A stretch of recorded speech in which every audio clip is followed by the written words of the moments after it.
up, y'all? Kofi Kingston here, and I would love to have a drink with Wrestling on the Rocks, depending on what that drink is, preferably non-alcoholic, you know? How's it going, Celtic Warrior Shane? Soda. I would love to have a drink with Wrestling on the Rocks. Maple syrup. Fella. I would never have a drink with Wrestling on the Rocks.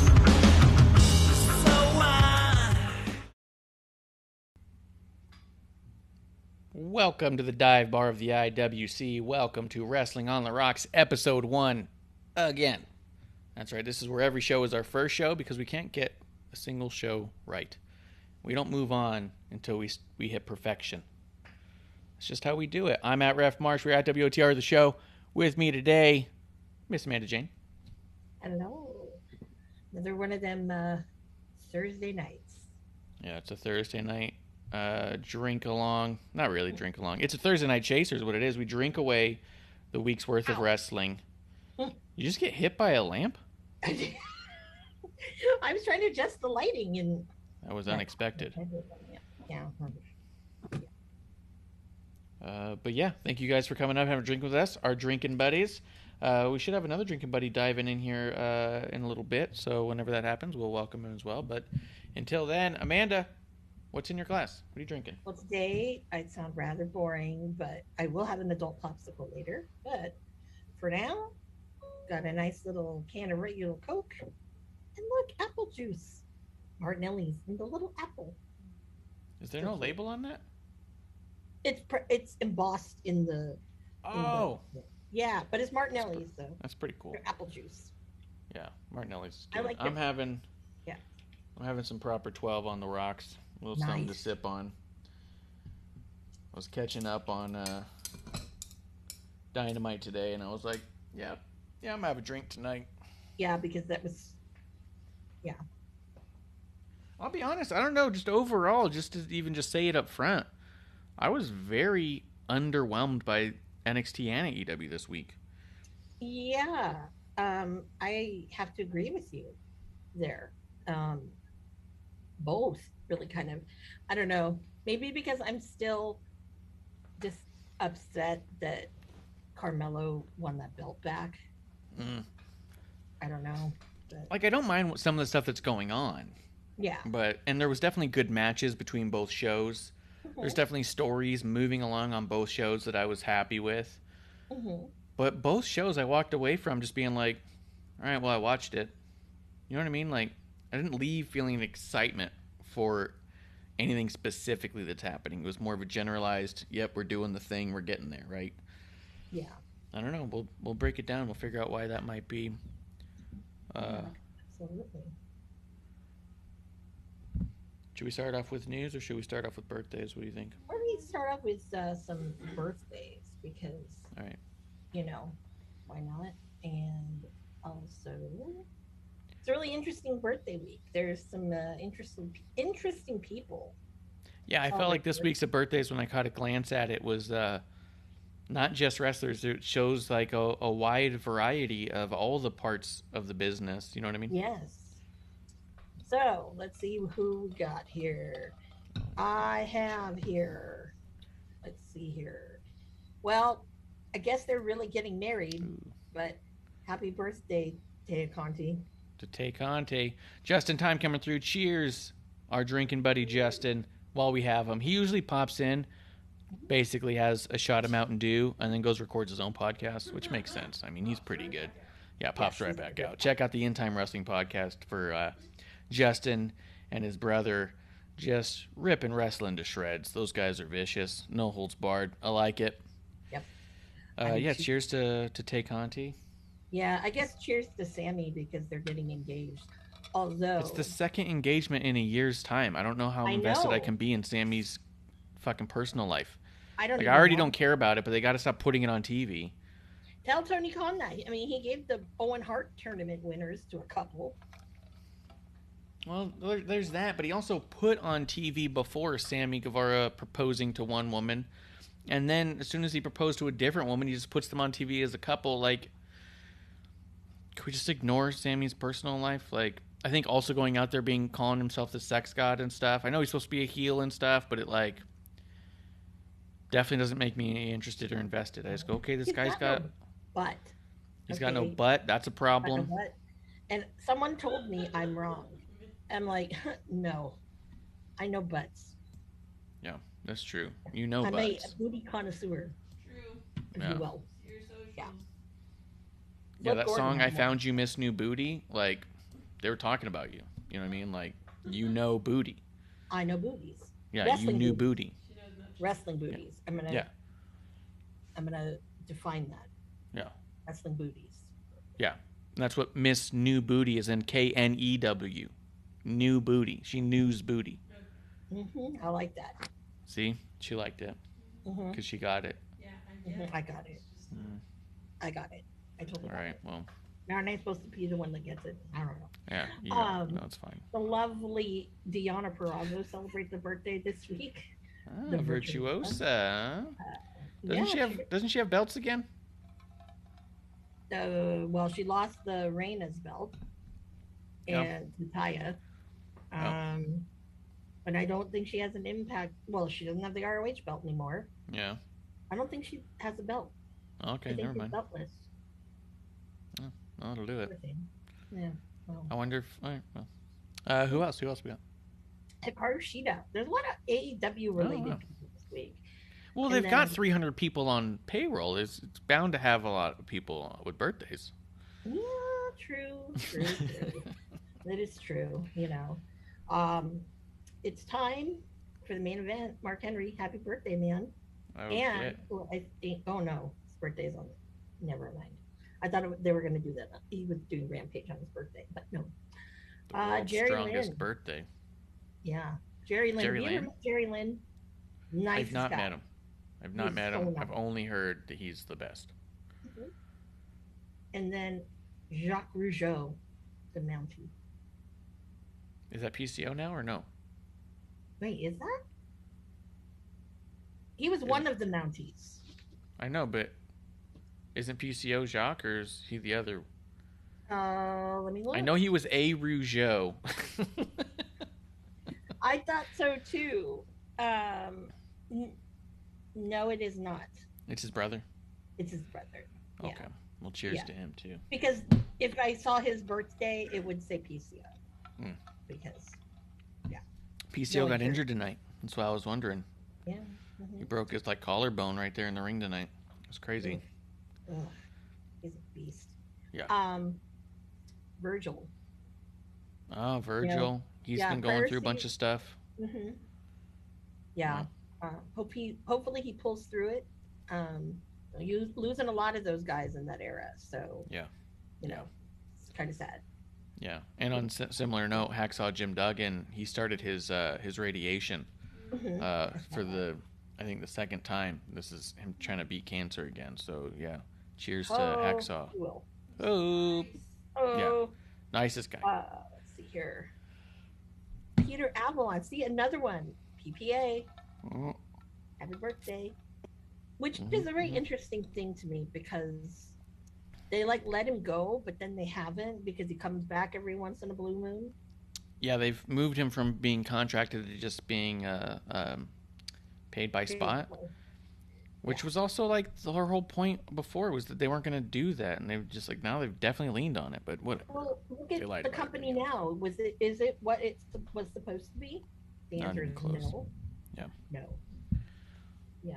You have a little dictator over there. So, Ooh, I said it. Let's see here. Speaking of other people, let's see. Scott Norton has a birthday this week. Cesar Bononi. Of all people. See, another one. I think they just got rid of him. Haven't seen hide nor hair of him in a long time. And I'm thinking the same about Ryan Nemeth, too. Because I haven't seen Ryan Nemeth. All I've seen is he's advertising, doing comedy with his brother. So. Oh, yeah. Yeah.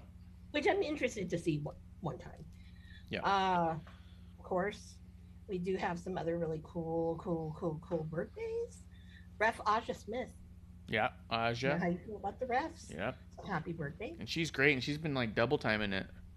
Oh, really? She's had a lot of really good matches in WWE, high profile ones. She's been getting a lot of them. Awesome. It's been cool. Then we have Caleb Braxton. Happy birthday. Mm-hmm. Ooh. Kayla Braxton, famously infatuated with Paul Heyman, but you know. Now this one, I can't do this one. I can't. It's only right that you do this one.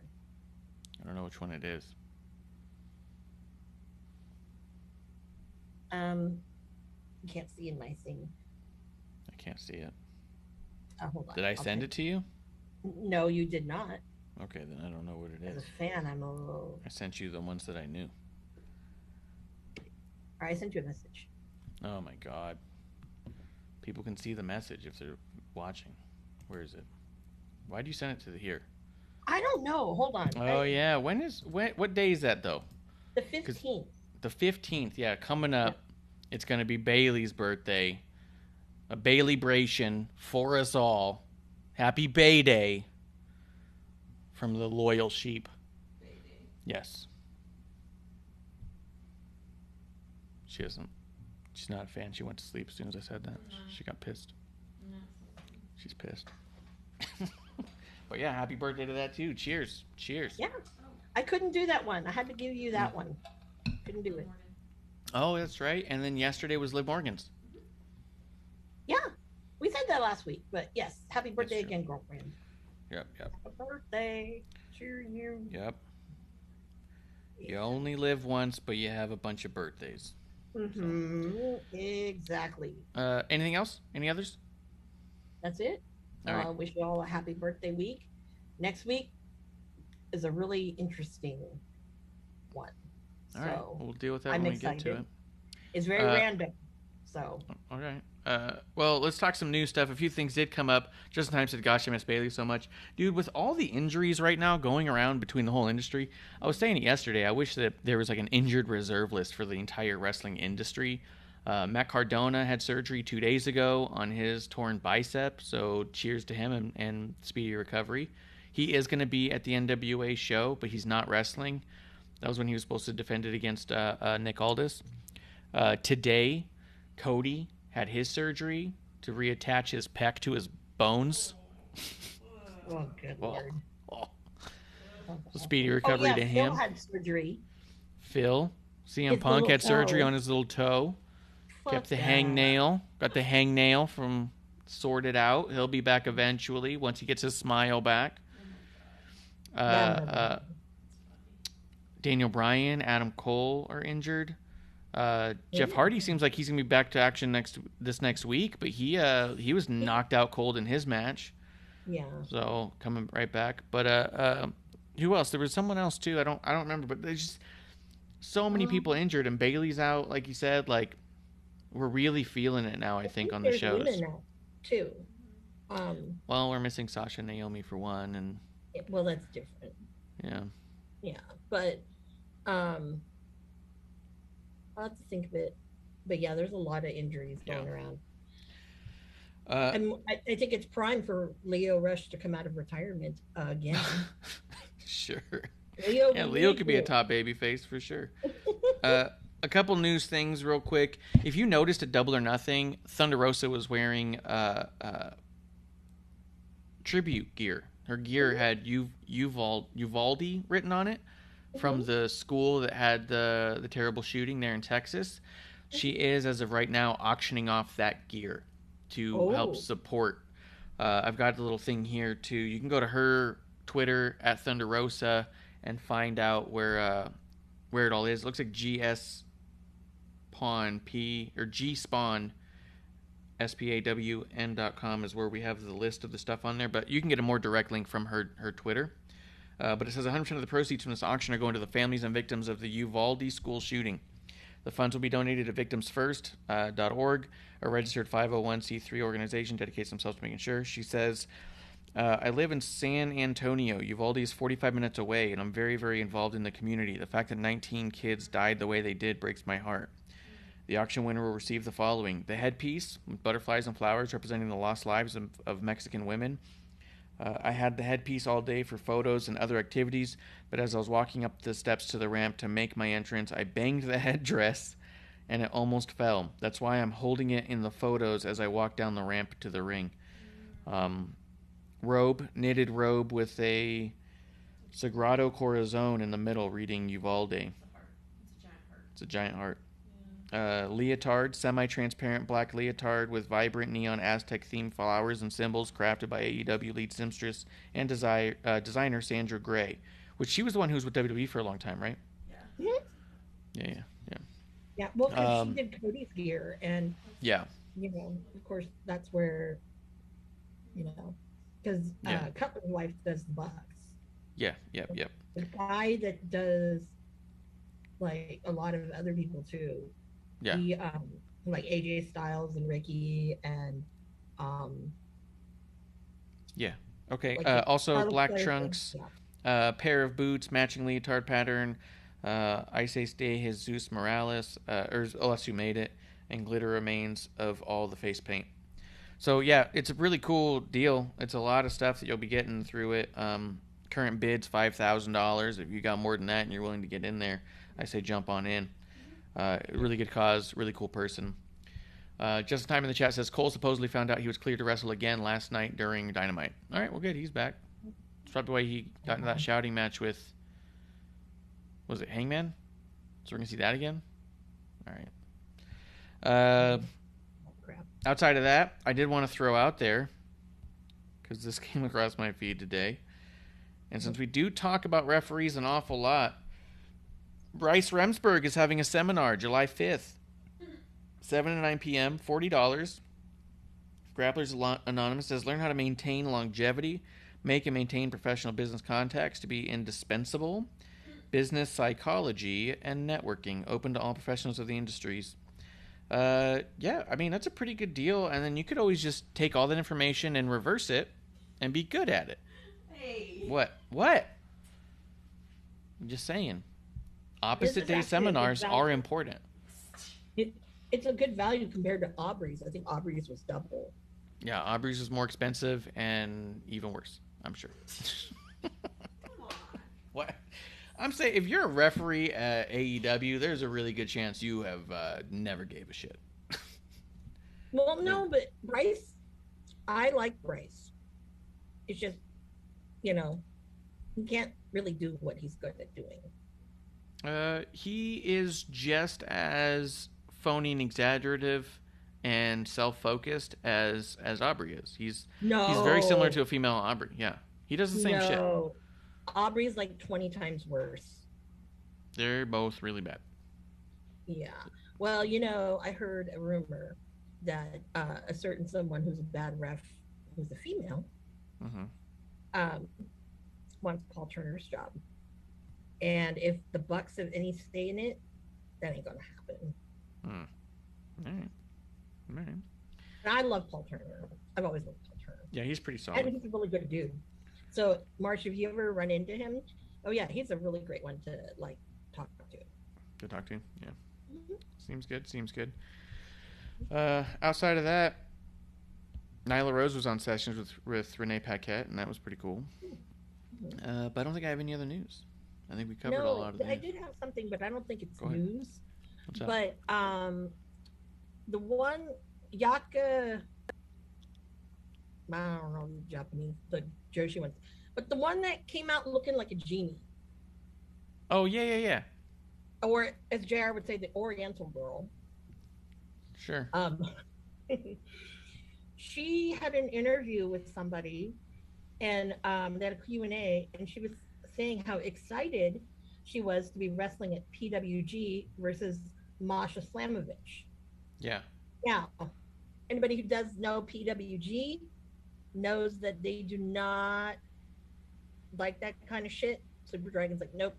You know what's going to happen the week they do the announcement. They have the tickets going on sale, and a couple of days later, or even the day of, it starts floating out. Yeah. Because, they want to keep that mystique of it, Yeah. And now that you did that, and people have been bitching about, oh, you need more women, blah, blah, blah. Well, guess what? It's going to make it 20 times harder for other people to get tickets. So, yeah. So wrestlers, I know you listen. Don't do that kind of shit, because it ruins it for a lot of people. Don't do what? And not only that too, but I don't think she's going to get booked back once Super Dragon, or if he's already gotten wind of it. So Just saying. I'm not making sense of what you're saying. Don't do what? Don't do what? Don't like spill out news that could be, like potentially like a surprise. But didn't you just say that the tickets are all selling out now because of that announcement? No, they don't know. They're not on sale yet. Oh, they're not on sale yet. July. It's not on sale yet. I'm assuming this Tuesday we'll have an announcement about PWG tickets going on sale. Because I know it's not at the beginning of the month. I think it's toward the end of the month. Yeah. I gotcha. Yeah, so let the promoters do the announcements because they may have a plan. Well, I think it's going to be a AEW PWG show. Okay. Yeah, I have a feeling. And if Phil didn't break his toe, I think he probably would have been there. People would have ape shit. I would have gone to fucking yell at him. I'll get in his face. Nice. I'm not scared of anybody. That'd be awesome. That'd be good. Maybe, I don't know. Maybe like Great Khali or someone who's really tall, like twice my height. Yeah, that's scary. Yeah, I can see that. Well, anything else? Anything else? No, that's it. Did you get to finish NXT this week? Yeah. Let's talk a little NXT. Yeah, sure. Let's see. One of the things I'm just gonna say when I watched it, it was nothing great, nothing to write home about. No, there was neat stuff. There's neat stuff that's moving forward, and like it opened up with Solo Sikoa, and Grayson Waller, Carmelo Hayes, and Trick Williams, and that was interesting. I do really like the idea of Solo going for a title, but again, I'm so tired of him losing a lot that at this point I'm kind of past the idea of seeing him as a champion in NXT. Like, I'm over it now. Like, I really wanted to see him with gold there. Now I just want him out of NXT. I just want him to move on. Like, he's so good and so natural at talking. He's so good in the ring. He's so believable that watching him lose week after week to other people that we're seeing learn as they go, I'm just tired of it. I want to see him on a bigger stage. Like, I'm kind of past the idea of it. I think it's cool that I'll get a shot, but if he doesn't win it, I'm kind of checked out until he does something big. Like, it's a bummer. Like, they've been just beating him down. He's catching nothing but losses, and he's one of the most believable guys they have. Yeah. Sometimes, I don't know if you see this, but I see it, and he looks like he's just kind of, like, going through the motions. You know what I mean? Yeah. Sometimes a little bored because, like, what the hell? So, I don't know. I'm still bummed about Cameron Grimes, so don't mind me. But yeah Yeah, I don't know what they're going to do with Cameron next. Justin does say he honestly believes that whenever Solo gets the match against Carmelo, he's going to win the title. Maybe. If he does, then cool. And then give him a good run. But if he's just going to go there to lose, just move him on. Yeah. Or a short run of like, here it is, one title defense or two, and then it's gone. Yeah. No, they have to keep it on him for a little bit. Yeah, let him run with it. The Usos were on After the Bell with Corey Graves like a month ago or so, and Vic Joseph is the other half of the show of After the Bell, so he asked them straight up about Solo and what they think. They said that they love him obviously, and they think he's doing great work, but he calls them for advice a lot. Hey, did you see this? Hey, what can I do different here? Like, so he's constantly trying to get better. But what they said that I thought was really interesting was that he hates wrestling barefoot. He wrestled boots his entire career, but once he got into WWE, he wanted to make sure he stood out, and that's why he dyed his hair. His hair wasn't dyed before. He dyed his hair. He cut it short on the sides. Instead of wearing trunks like he has been, he put on those shorts. He taped up his feet and said, okay, now I look different than them. Like, because I guess on the indie scene, he looked a lot more like the Usos, which sounds honestly correct. Because I remember when at StarCast seeing the Samoan Dynasty table, I remember thinking I thought the Usos were there for a second. I was like, holy shit, is that the Usos? And I was like, oh, wait, no, that's not. But then I found out that it was the younger brother, So, really cool he's going out of his way to stand out on his own. But I thought that was interesting that he's like, doesn't like wrestling barefoot, but he's just doing it to be different. that's kind of cool in a way. Yeah. Because sometimes I feel like with like Jacob Fatu, he's another barefoot wrestler. Yeah. Like he looks really comfortable, but then there's sometimes I'm like, damn it, dude, you need to wear shoes because I'm afraid he's gonna roll his ankle. But that's what I always thought with like Miro. Yep. Um, Yep. Riddle, I don't really care about, so is what it is with him. Yeah, but even him, he trained that way, and it was how he fought in UFC, so it makes sense, you know. Yeah. Let me see. So that was pretty interesting. That was pretty cool. What's up? Random things since we're talking about NXT. Yeah. I noticed on Pro Wrestling Tees, Candice has the store again. Yeah. So I think, is she done? We'd mentioned it, I think, a week or two ago. Her contract ran up. Oh, it did. Oh, okay. Yeah, and her and Johnny both didn't negotiate for new contracts. They were just going to let it run out, be with their baby, and then decide what they're going to do after that. Yeah, I'm pretty sure if the Bucks have any say, they're going to go there. But they need a woman like Candice in the back. Yes. I think if AEW wanted Gargano, we would have already seen him there. That's my hunch. I think they probably really want Candice, but she's not ready to go back yet. I think when we finally see Johnny back on TV, I think it's going to be NWA. I think it'll be a little bit peculiar of a placement, if I'm being honest. I think you'll probably see him in like an Impact or something. Yeah. Or we'll just see him floating around a little bit. But I think places, I don't think that they see a big spot for him over there. I think we would have seen him. Just like even with John Morrison. They brought him in for like, 2 spots? He's not all elite. Not yet. He's been coming in there to job a little bit. I bet you if we see Johnny on AEW, it's not that he's elite, it's that he's there to job out. Yeah. Like, I think Tony gets who he wants right when he wants them. You know what I mean? I don't think anybody's lurking around and I don't think he's just waiting his time. I think that he makes the calls right when the call can be made. And I think, honestly, he makes the call before they're legally allowed to be made. The amount of people who've said, like, oh, yeah, this was in the works. And then, like, they had to backtrack and be like, well, of course it wasn't in the works because that would be illegal. Definitely wasn't in the works until it was legal. And you're like, minutes before. Like Malcolm Bivens. Like, my ass. They're like, how do you randomly be in Las Vegas when he's from the East Coast? Yeah. It's not like there was he didn't even know till that afternoon. Yeah, my ass. He flew out there on a whim. Usually in Vegas on Labor Day and Memorial Day, there's always either a fight like boxing or UFC or whatnot, and a huge concert of some sort. Yeah. So the only thing was AEW. Because I don't know of anybody or anything that was Vegas, unless you count New Kids on the Block and whatever, they were at Mandalay Bay. So I guess that's why they couldn't have. That does sound good. Yeah, double nothing there. But, yeah, and that was an abrupt thing too. They didn't have a big fallout between Jade and Mark. She just all of a sudden had Malcolm Bivens, and then all of a sudden Mark is in some sort of feud with Wardlow for no reason. Like, I don't understand that shit at all. I don't either. I don't write this shit. Yeah. Justin does say, speaking of the Samoan Dynasty, Lance Anoa'i and Juicy Fanu are going to MLW for the Battle Riot, which is awesome. That is awesome. Dude, MLW is doing some cool shit. Yeah. I just sent one to you earlier. I know that right now, Hammerstone is teaming with the Von Erichs this week. And then I sent you the other one where Battle Riot, Hammerstone's going to go up against Bandito.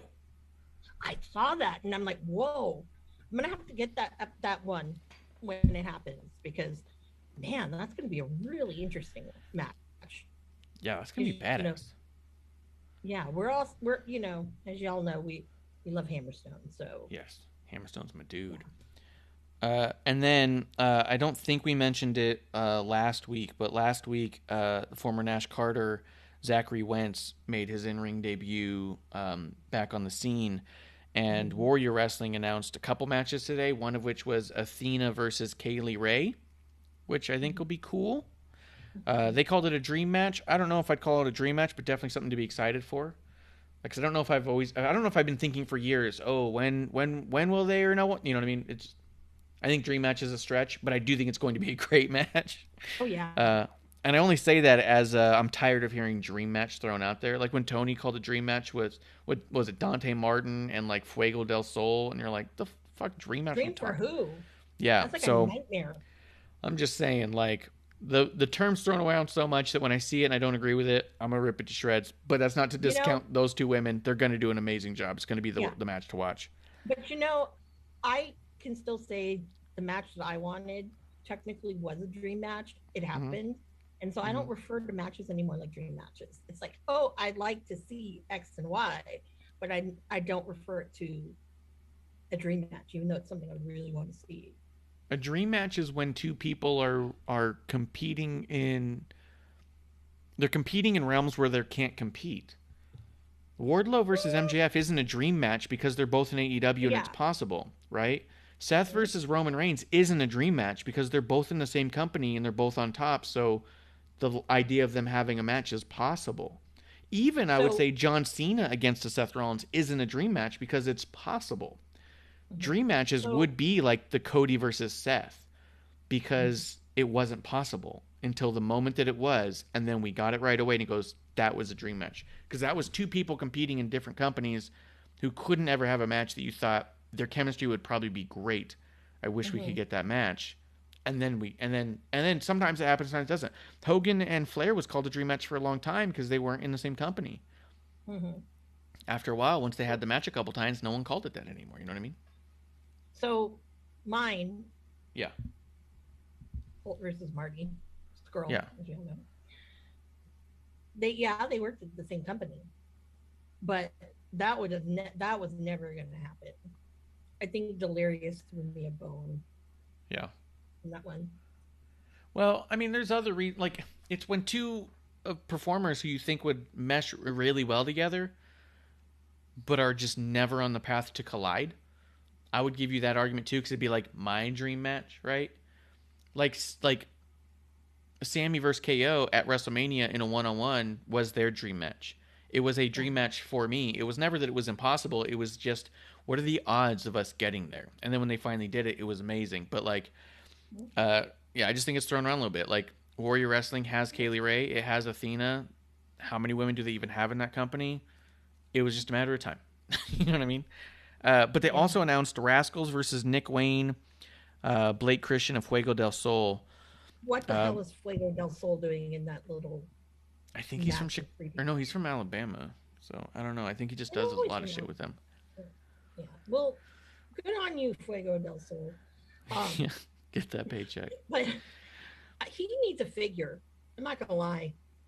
He needs a figure. Because you need something for the other figures to beat up. Yeah. It's true. Kurt Hawkins had a couple figures. Who? Kurt Hawkins. He had the biggest losing streak in WWE history. But the AEW world needs to have jobbers. That's what I mean, yeah. So I'm like, where's Colt Cabana? Where's Fuego del Sol? Aaron Well, you're Solo? in luck. Yeah, but you're in luck. Cesar Bononi. You're in luck. Tony Schiavone got a figure. There's your jobber.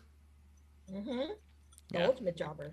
You can have your Eddie Kingston figure beat up the Tony Schiavone figure. It'd be great. Because that's the only person he can beat up on AEW. But no. But going back to like with the Rascals and everything.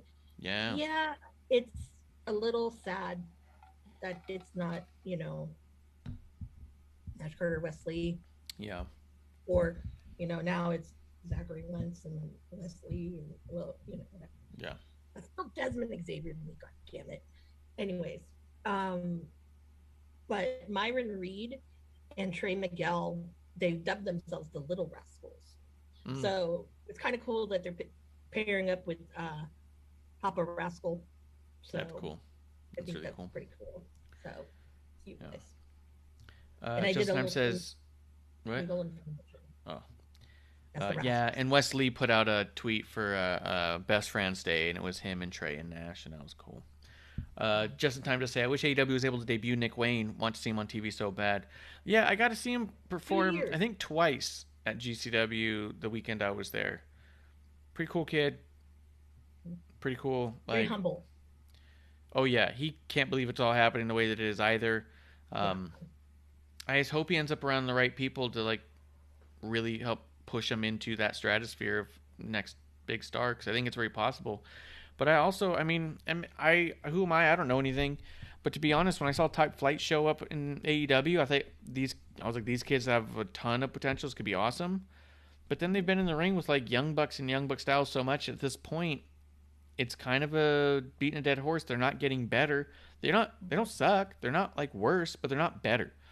And it's just a lot like the gymnastic stuff. And I know that there's a huge audience for that. A lot of people like it. I've seen some people say that AEW's biggest problem is that they have too many squash matches. I was like, what are you talking about? I think they don't have nearly enough squash matches to make someone out of it, right? They don't make it matter. But the thought being is they wanted more matches with more moves more often, and I get that. So I'm not saying that there's no place for it or anything. I'm just saying for me, Top Flight could be like the next Usos. You know what I mean? They could be the next FTR. They could be amazing. Well, if whatchamacallit could not be it, one brother, Dante's brother, get off the injury train. Yeah, Justin said that too. Said poor Darius can't stop getting injured. Yeah. Well, maybe that's to do with your style. Yeah. You know, maybe if your style was being worked on or refined and not just perpetuated, maybe you wouldn't get hurt so much. I don't know. Exactly. Yeah. But is what it is. We'll talk about AEW in a bit. Let's get back to NXT a little bit. Go ahead. I'm expecting to see Zachary Wentz soon in San Francisco, because they used to come out a lot. Yeah. To West Coast Pro. So that's cool. Yeah, tomorrow's is really cool. Mm-hmm. They did have Von Wagner versus Josh Briggs, and they called it a Battle of the Titans, and I thought that was a gross misterm of Titans just because they're tall dudes. I'm like, okay. It's like Clash of Titans. I was like, come on. Are they running out of names? Maybe. Let's see. That was underwhelming if it was supposed to be a clash. Yeah. Yeah, Clash of Titans also has typically a lot to do with personalities, right? There's usually like... Yeah. I mean, larger than life is something they talk about, not typically by size alone. Like, Andre the Giant wasn't just a big guy. He also had a very large personality. Let's see, we did have Santos Escobar versus Nathan Frazier with Tony D on commentary. What'd you think of this, Amanda? Well, first of all, you know, the little promo was kind of hard to watch. I don't know. Yeah. And a little outside skit thing. Yeah. I'm like, boy, you're really digging it in there, you know? Because it seems like Santos is getting the worst of it. You know? Right. And I get it, and I think that the story works in that way. Mm-hmm. I don't even think that they're doing a bad job of it by any means, but I don't like it. Like, I don't like it in a way of like, I don't want to see it resolved. Like, I honestly just want Santos to show up on the main roster and that be that. Yeah. You know what I mean? Like, I don't understand at all what we're doing here, really. You know? Yeah. Like, we're perpetuating the same thing. It clearly can't... Santos can't suddenly become cool with it. No. And so it's going to end up in another big fight of some type.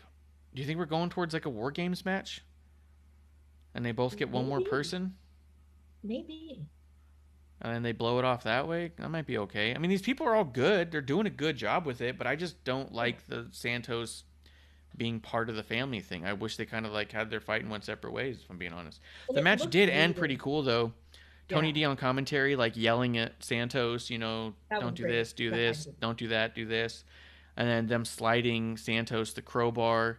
Santos slides it back and then gets hit with crowbar. Or not with crowbar. He got hit with Nathan Frazier blindsiding him, and Frazier got the win. Awesome win for Frazier. Frazier looked awesome. Yeah. Frazier's entrance is crazy, isn't it? Mm-hmm.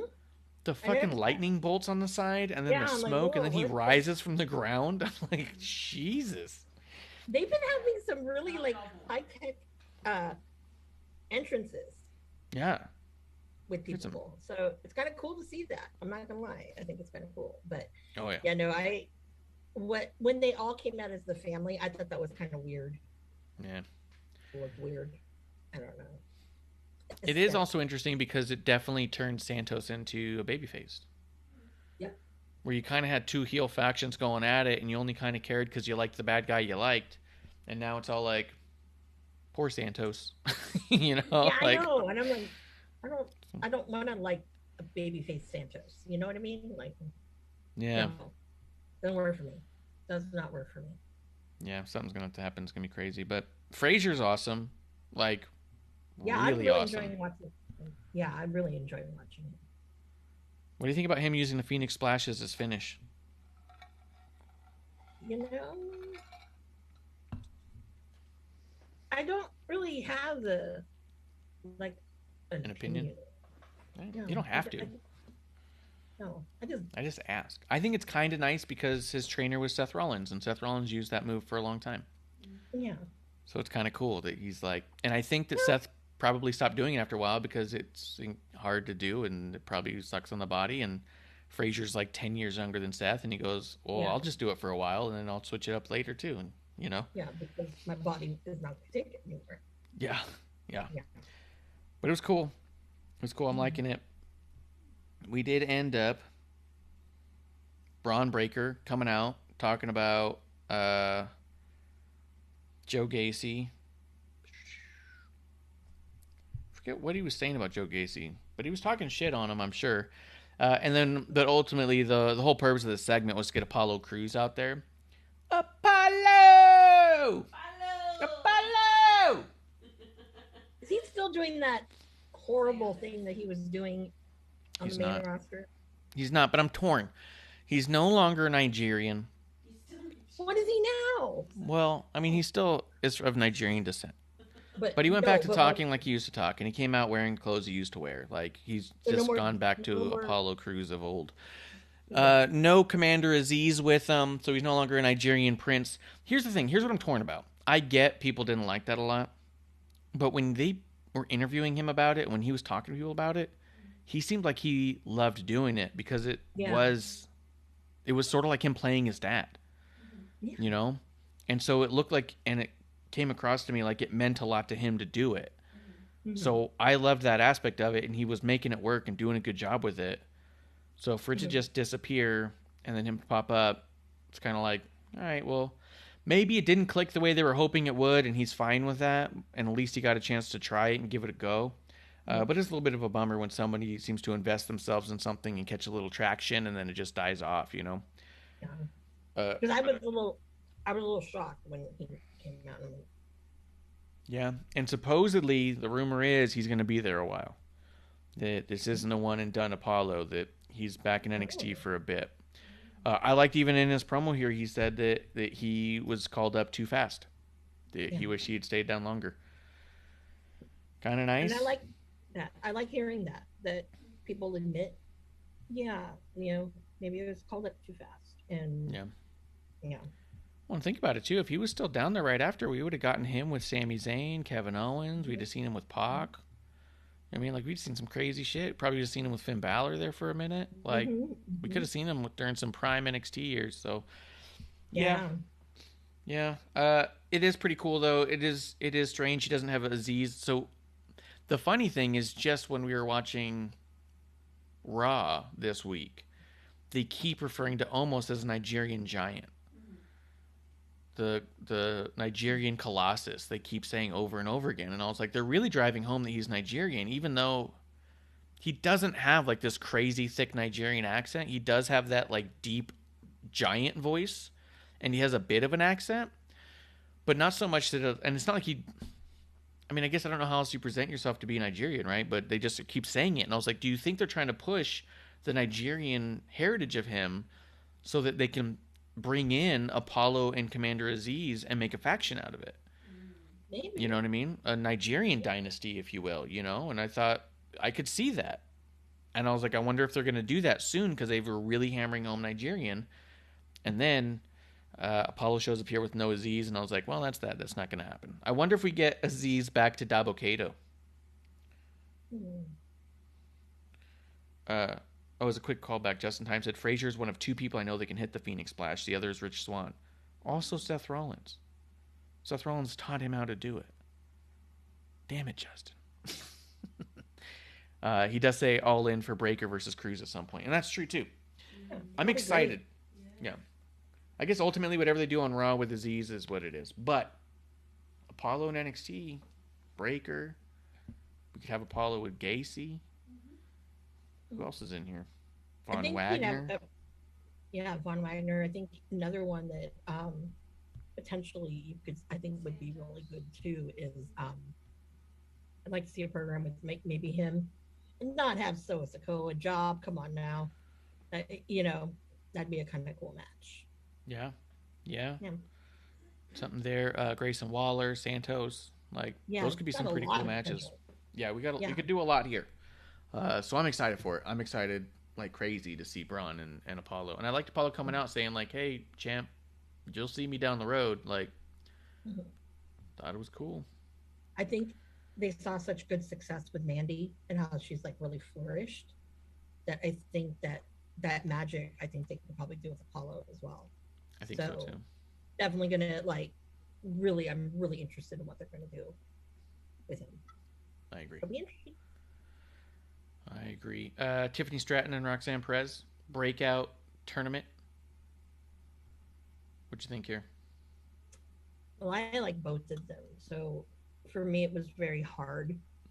But I kind of knew in my heart, especially because of the way they've really been presenting Roxanne Perez, that, yeah, she's getting it. Because just, you know, it was really, I mean, that was emphasized. Like, you know, her struggle. She's going, 10 hours away doing her homework on a bus and, things like that. And, and it's like you want those people to win, which is great. You know, but Tiffany's great in her own right too. So, not a bad way to end a tournament. Whoever booked this tournament knows how to book a tournament. But just saying, it's very true. They know how to book a tournament.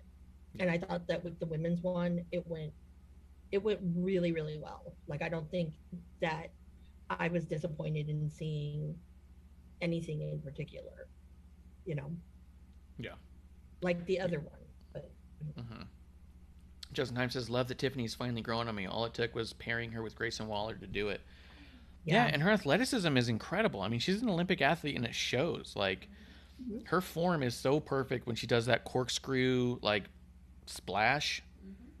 Feels like she's just stuck in the air for a second while she does a full rotation and then drops. You know what I mean? Yeah. Like, it's crazy. Cool. I don't know why, but Olympians really kind of shine in wrestling. Because I'm thinking about, like, Jeff Cobb. Yeah.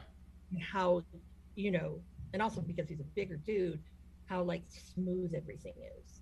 Yeah. But definitely, I mean, I've noticed that with people who are Olympians. I think it's because the body control they have. They train on a level that none of us can understand. They have a certain level of body control, especially when you're talking gymnastics or wrestling,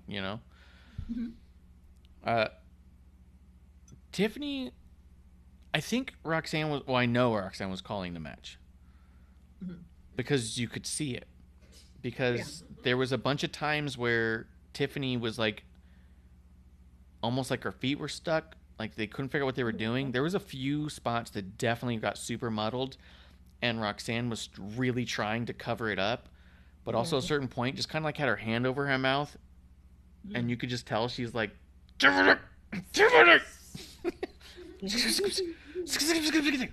like, it was just really obvious what was happening there. And it was another one of those things, too, where it felt like such a miscommunication. I wonder if Roxanne has been in the ring with enough like well-trained talent, even on the indie scene, that she was calling stuff in a way that Tiffany, whose only experience has been a half a dozen matches in WWE, didn't catch what she meant. You know what I mean? Probably. Because I do feel like Roxanne, going through all the training she went through in Reality of Wrestling and the laundry list of legends that she's been able to spend time in the ring with, probably she's been taken to heart, Oh, yeah.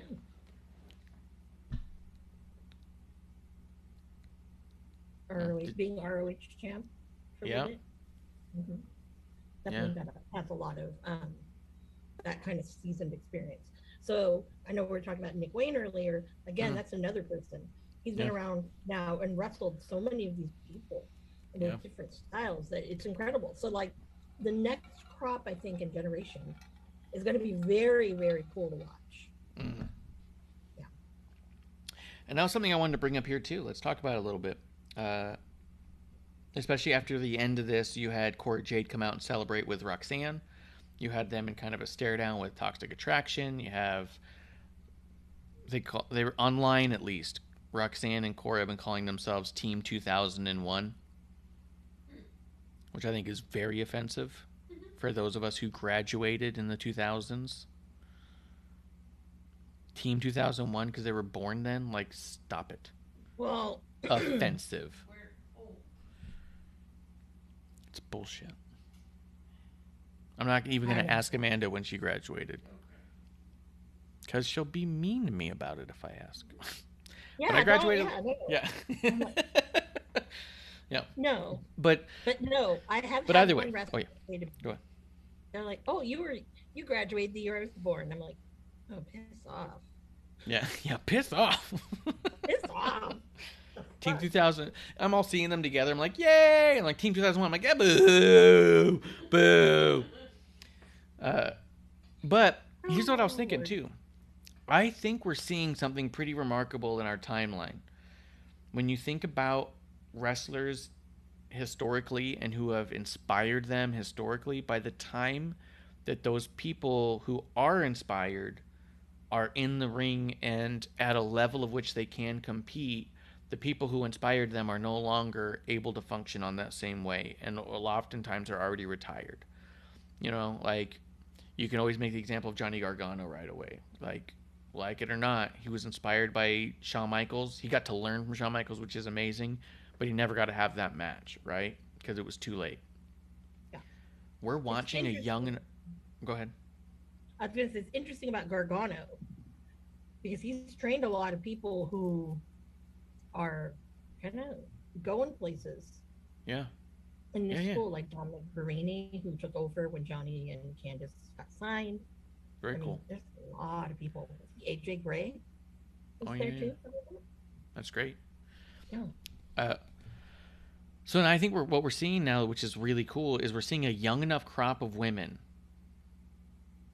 who are also getting very good very fast, that we're seeing them in a world where they can compete with the people that inspired them, right? Like, I even look at Bianca and Becky, just as not that Becky was an inspiration to Bianca necessarily, right? Only in a certain level, right? Because Bianca was scouted by Mark Henry and brought in because she was this collegiate athlete. They said, maybe it'll work over here. She gets scooped up into the NXT thing, no wrestling background, wasn't a fan growing up, doesn't know what's going on, has to learn all of it from scratch. Not a dig, not a knock, totally fair. The other person who did a similar thing but different route was AJ. AJ was not a fan, didn't grow up watching, started training, fell in love. Bianca, same thing, fell in love. They both found their passions in the thing. Bianca just happened to start on the big stage, and AJ started at a little smaller stage. But either way, I've no knock for anybody who didn't watch as a fan, who came in and got it. But you look at the amount of years that Bianca's been in there, and she at some point had to start looking up to Becky because Becky's doing all these big things while Bianca's just learning, right? Well, now you have Becky putting over Bianca as a top star. Bianca's not even been in the business for 6 years. It's been like 4 or something like that. So we're starting to see the next generation mingle with the future generation on a high level. Like, we saw Cora Jade versus Natty. We're about to see Roxanne with Mandy. Not that Mandy inspired Roxanne, but that only puts her one step away from Bayley. You know what I mean? Like, we know Cora and Roxanne were inspired by Natty and Bayley and Sasha and Becky. Probably Charlotte, but I don't know. So we're getting a young enough crop where we're going to see talent at an age mixing with the other talent, and it's not going to be on their downfall. It's not going to be as one's rising and one's falling. It's going to be when they're all main eventers, and that is incredible. Yeah. Well, look at Cora Jade's boyfriend, Blake Christian.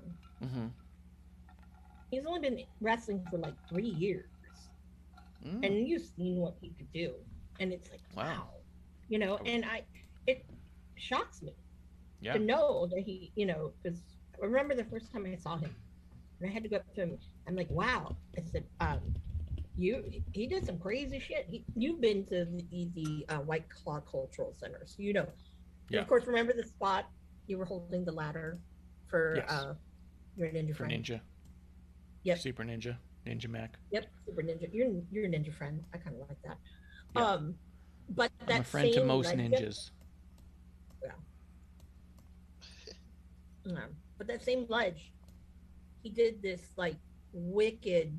It was not this wicked, like, I don't even know how to describe the move, but obviously it was flippy dippy shit. Yep. And it was like phenomenal, because it felt, and when you watched it, it was more than a 680. Yeah. But when you watched it, it was so flawless, and it looked like slow motion. Yeah. So you saw each revolution, and I thought that was really cool. Yeah. Yeah. So a lot of these guys, but the women I've noticed have there's more of them that are getting like really great and taking advantage. I don't know if it's just because because there are not that many women out there. Well, but there's not that many women who are being inspired by the random things anymore, right? So, like when you looked at the diva search, like where the Bellas came from, it's because they wanted to be a diva, because they thought Sable and Sunny were cool. You know what I mean? They wanted to be a model on TV who did the other stuff. They got to a point where they started learning and training. I'm not trying to knock the Bellas, but they got into it because that's who they liked, right? Sasha was inspired by Eddie Guerrero, Bayley by Macho, Becky by Mick Foley. Like, you had women who were inspired by like incredible generational talent and wanted to be like them, and they wanted to break the mold and break that glass ceiling, and did it. And now they're actively building a foundation with young enough talent to make sure that what they did doesn't disappear. Because you look at Trish and Lita and Chyna, and the ground that Beth Phoenix was laying down, it was a broken foundation. It just was. It was a little bit at a time. And what we're seeing from the main event women now, the women who proved that main event was possible, is they're setting a sturdy foundation and bringing in young talent now that are inspired by the right clan, and women that are finally inspired by women. You don't have to have women inspired by men to get great wrestlers. Like, it's incredible. That's not to say that Bayley wasn't obsessed with Lita, because she was. But Lita and Trish, what made them special is they were one-offs. They were special because they weren't the norm. Now that style is the norm. And I just think it's a pretty historic time we're kind of living in, watching that shift happen. In 5 years' time, we're not going to be seeing any of that kind of stuff. Like, no, not at all. The amount of people who want to be like, oh, they're bringing back the Divas era. It looks like the exact opposite in every way. Yeah, I'm like, what? Just because you see Mandy in Toxic Attraction, it's not the same. So. But even then, they're putting on killer matches, so they could relax with that. Like, Mandy's doing better than she's ever done. Yeah, I was going to say, speaking of this topic, I noticed that on the indie scene, there's a lot more female refs. Yes, I've noticed that too. We have two. And what's really kind of sucky is your big example is Aubrey Edwards. But I really love the women at WWE. Yeah, Jessica Carr is incredible. Aja's incredible. They have like 2 or 3 women's refs in NXT now. They have 2 or 3 as well in NXT UK. Like, they're doing it. It's great. I mean, I think it's phenomenal. Like me, I can't wrestle. I'm too old for that shit. But I always wanted to set your mind to it. No, I have a bad knee though. Doesn't matter. If Cody can wrestle with a ripped off pec, you can have a wonky knee. That's Cody Rhodes. That's Cody Rhodes. Not me. I'm not into that role. Okay, I would make Marsh Sterling look like an idiot. I could go up against a Stokely Hathaway, but for me, I've always loved Vicky Guerrero.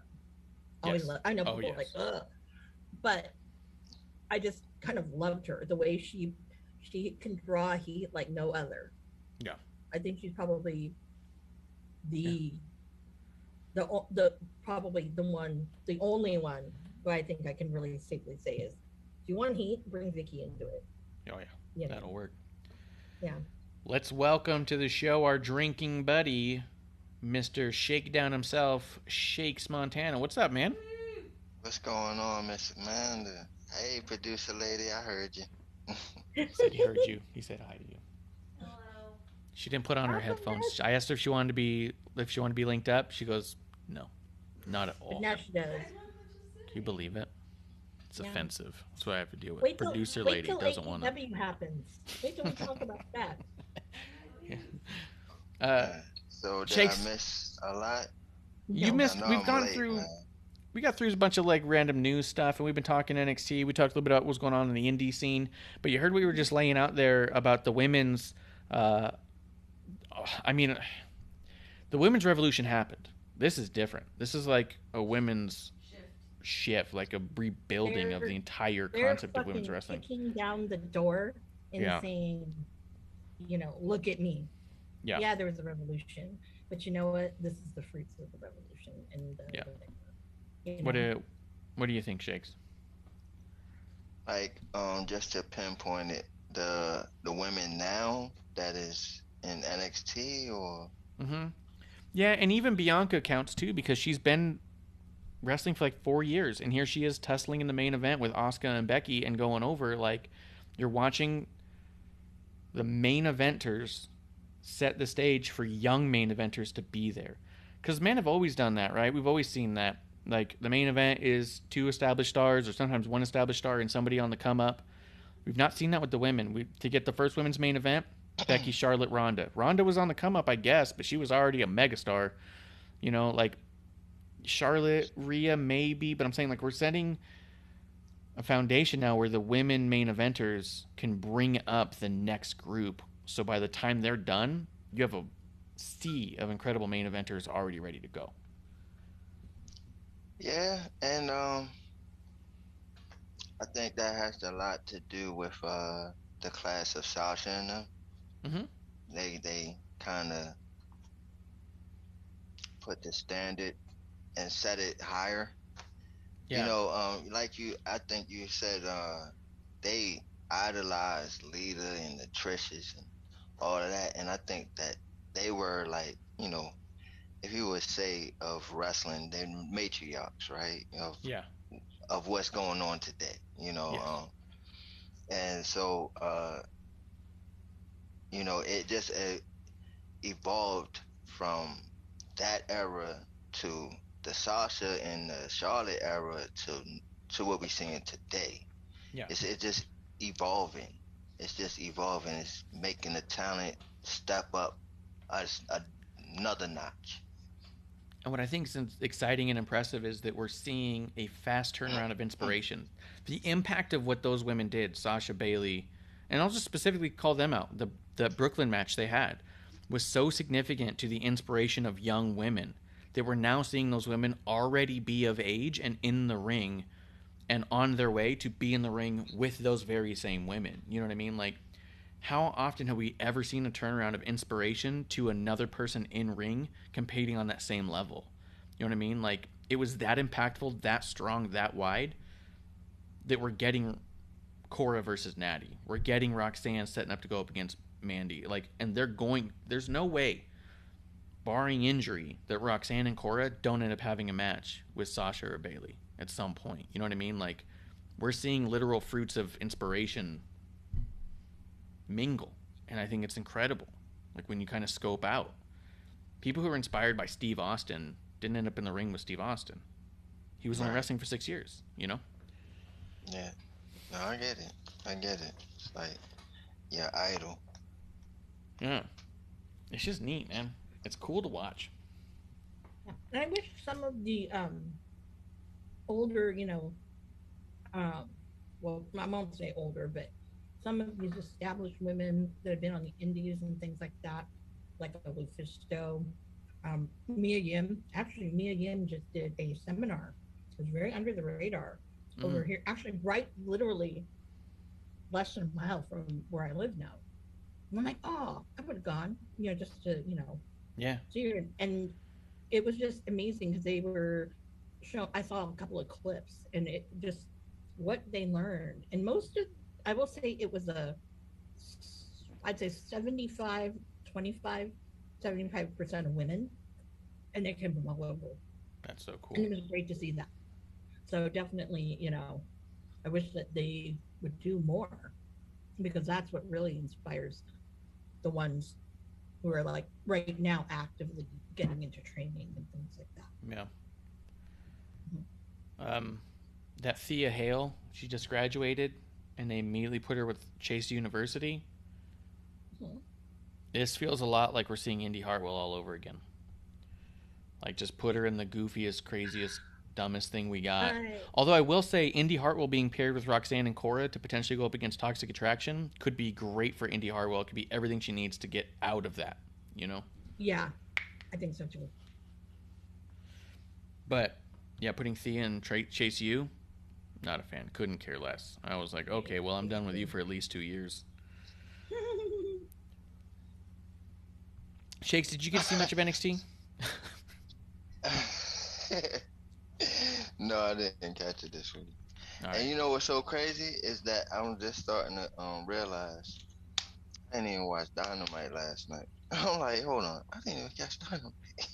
You watch Dynamite? I'm gonna be lost. Nah, I'm gonna be lost. Oh damn, what have I put myself into? Yeah. It's all right. I do think that we're talking a little more broad than specifics this time.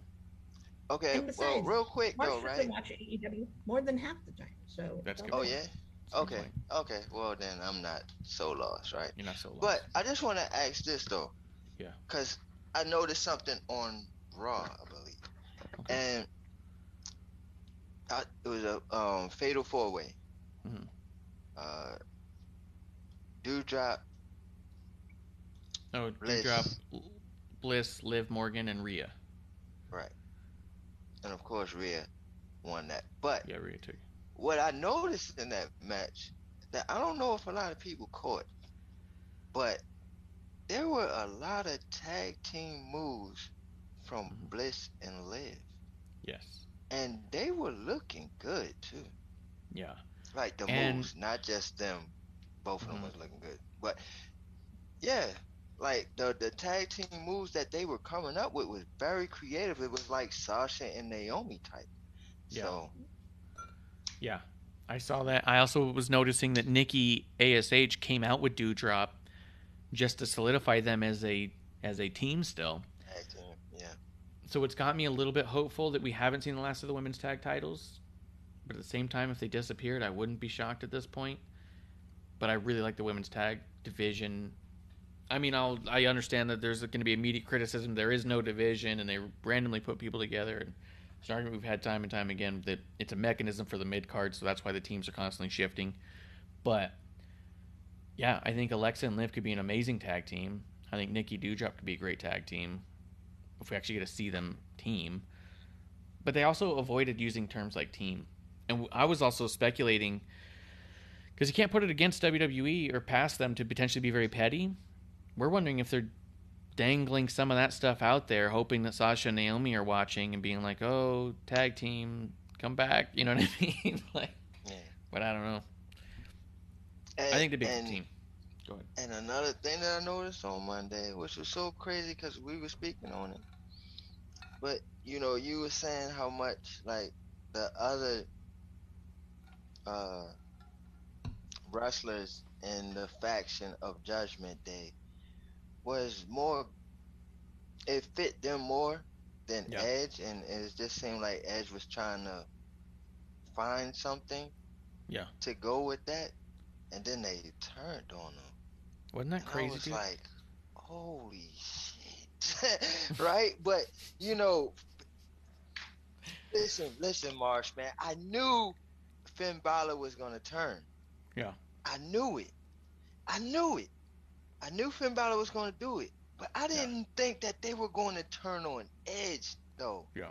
That was the shocker for me. I was like, oh, wow. And I like it. Like, I'm like, wow, this is wrong, but I love it. Yeah, it was crazy because I remember I actually turned a producer late and I was all like, I kept saying all the criticisms I had on Edge. Remember, I kept saying like, I hope I'm being worked. I hope the Edge is just thinking that far through. And I was like, but he's not bringing the same stuff to the table as the others do. And I was like, maybe the whole play is to make Edge look like the weakest link in there. It's like maybe the play is the Edge is getting all the good lines and just giving them to them so they look so good. So it's like, well, they're doing better than Edge, so they must be good. And I was like, but I don't know. He's just like really phoning it in, sort of. And then for them to call him dead weight and then attack him, I was all like, I hope it's because I was getting worked the whole time. That was amazing. That was amazing, man. I can't wait to see what they do going forward. I knew it, man. I knew it. Ben Balor, like, once he came out, it was like, I knew it. I said it. I knew it.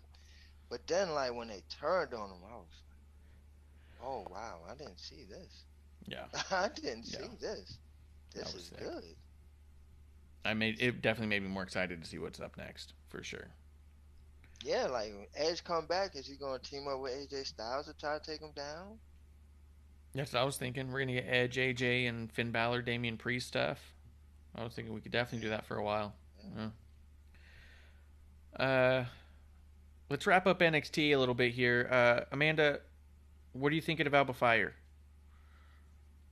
You know, I'm liking the repackaging.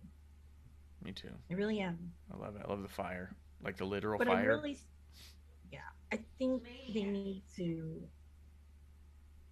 I think it's time for her to kind of really get to work with more so the cream of the crop over there.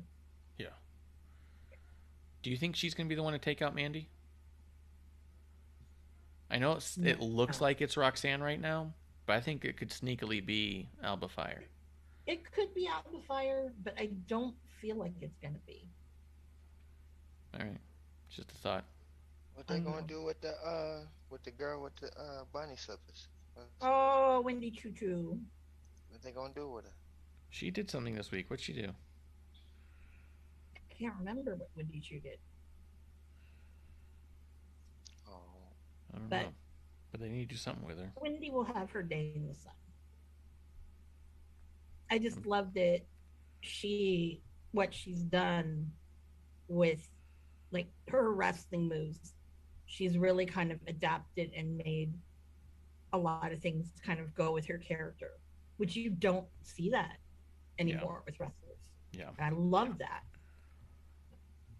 And she wears faux bunny slippers. Oh shit! I just saw it here. This isn't even about Wendy. Giovanni Vici, that French guy they've been showing in all the shits. Yeah. That's Fabian Eichner. That's why he looks so familiar. So he left Imperium to get a sports car and become French. Well, at least they kept him European. At least they kept him European. That's all. All right. Yeah. Well, but that's like downgrade though. It's worse.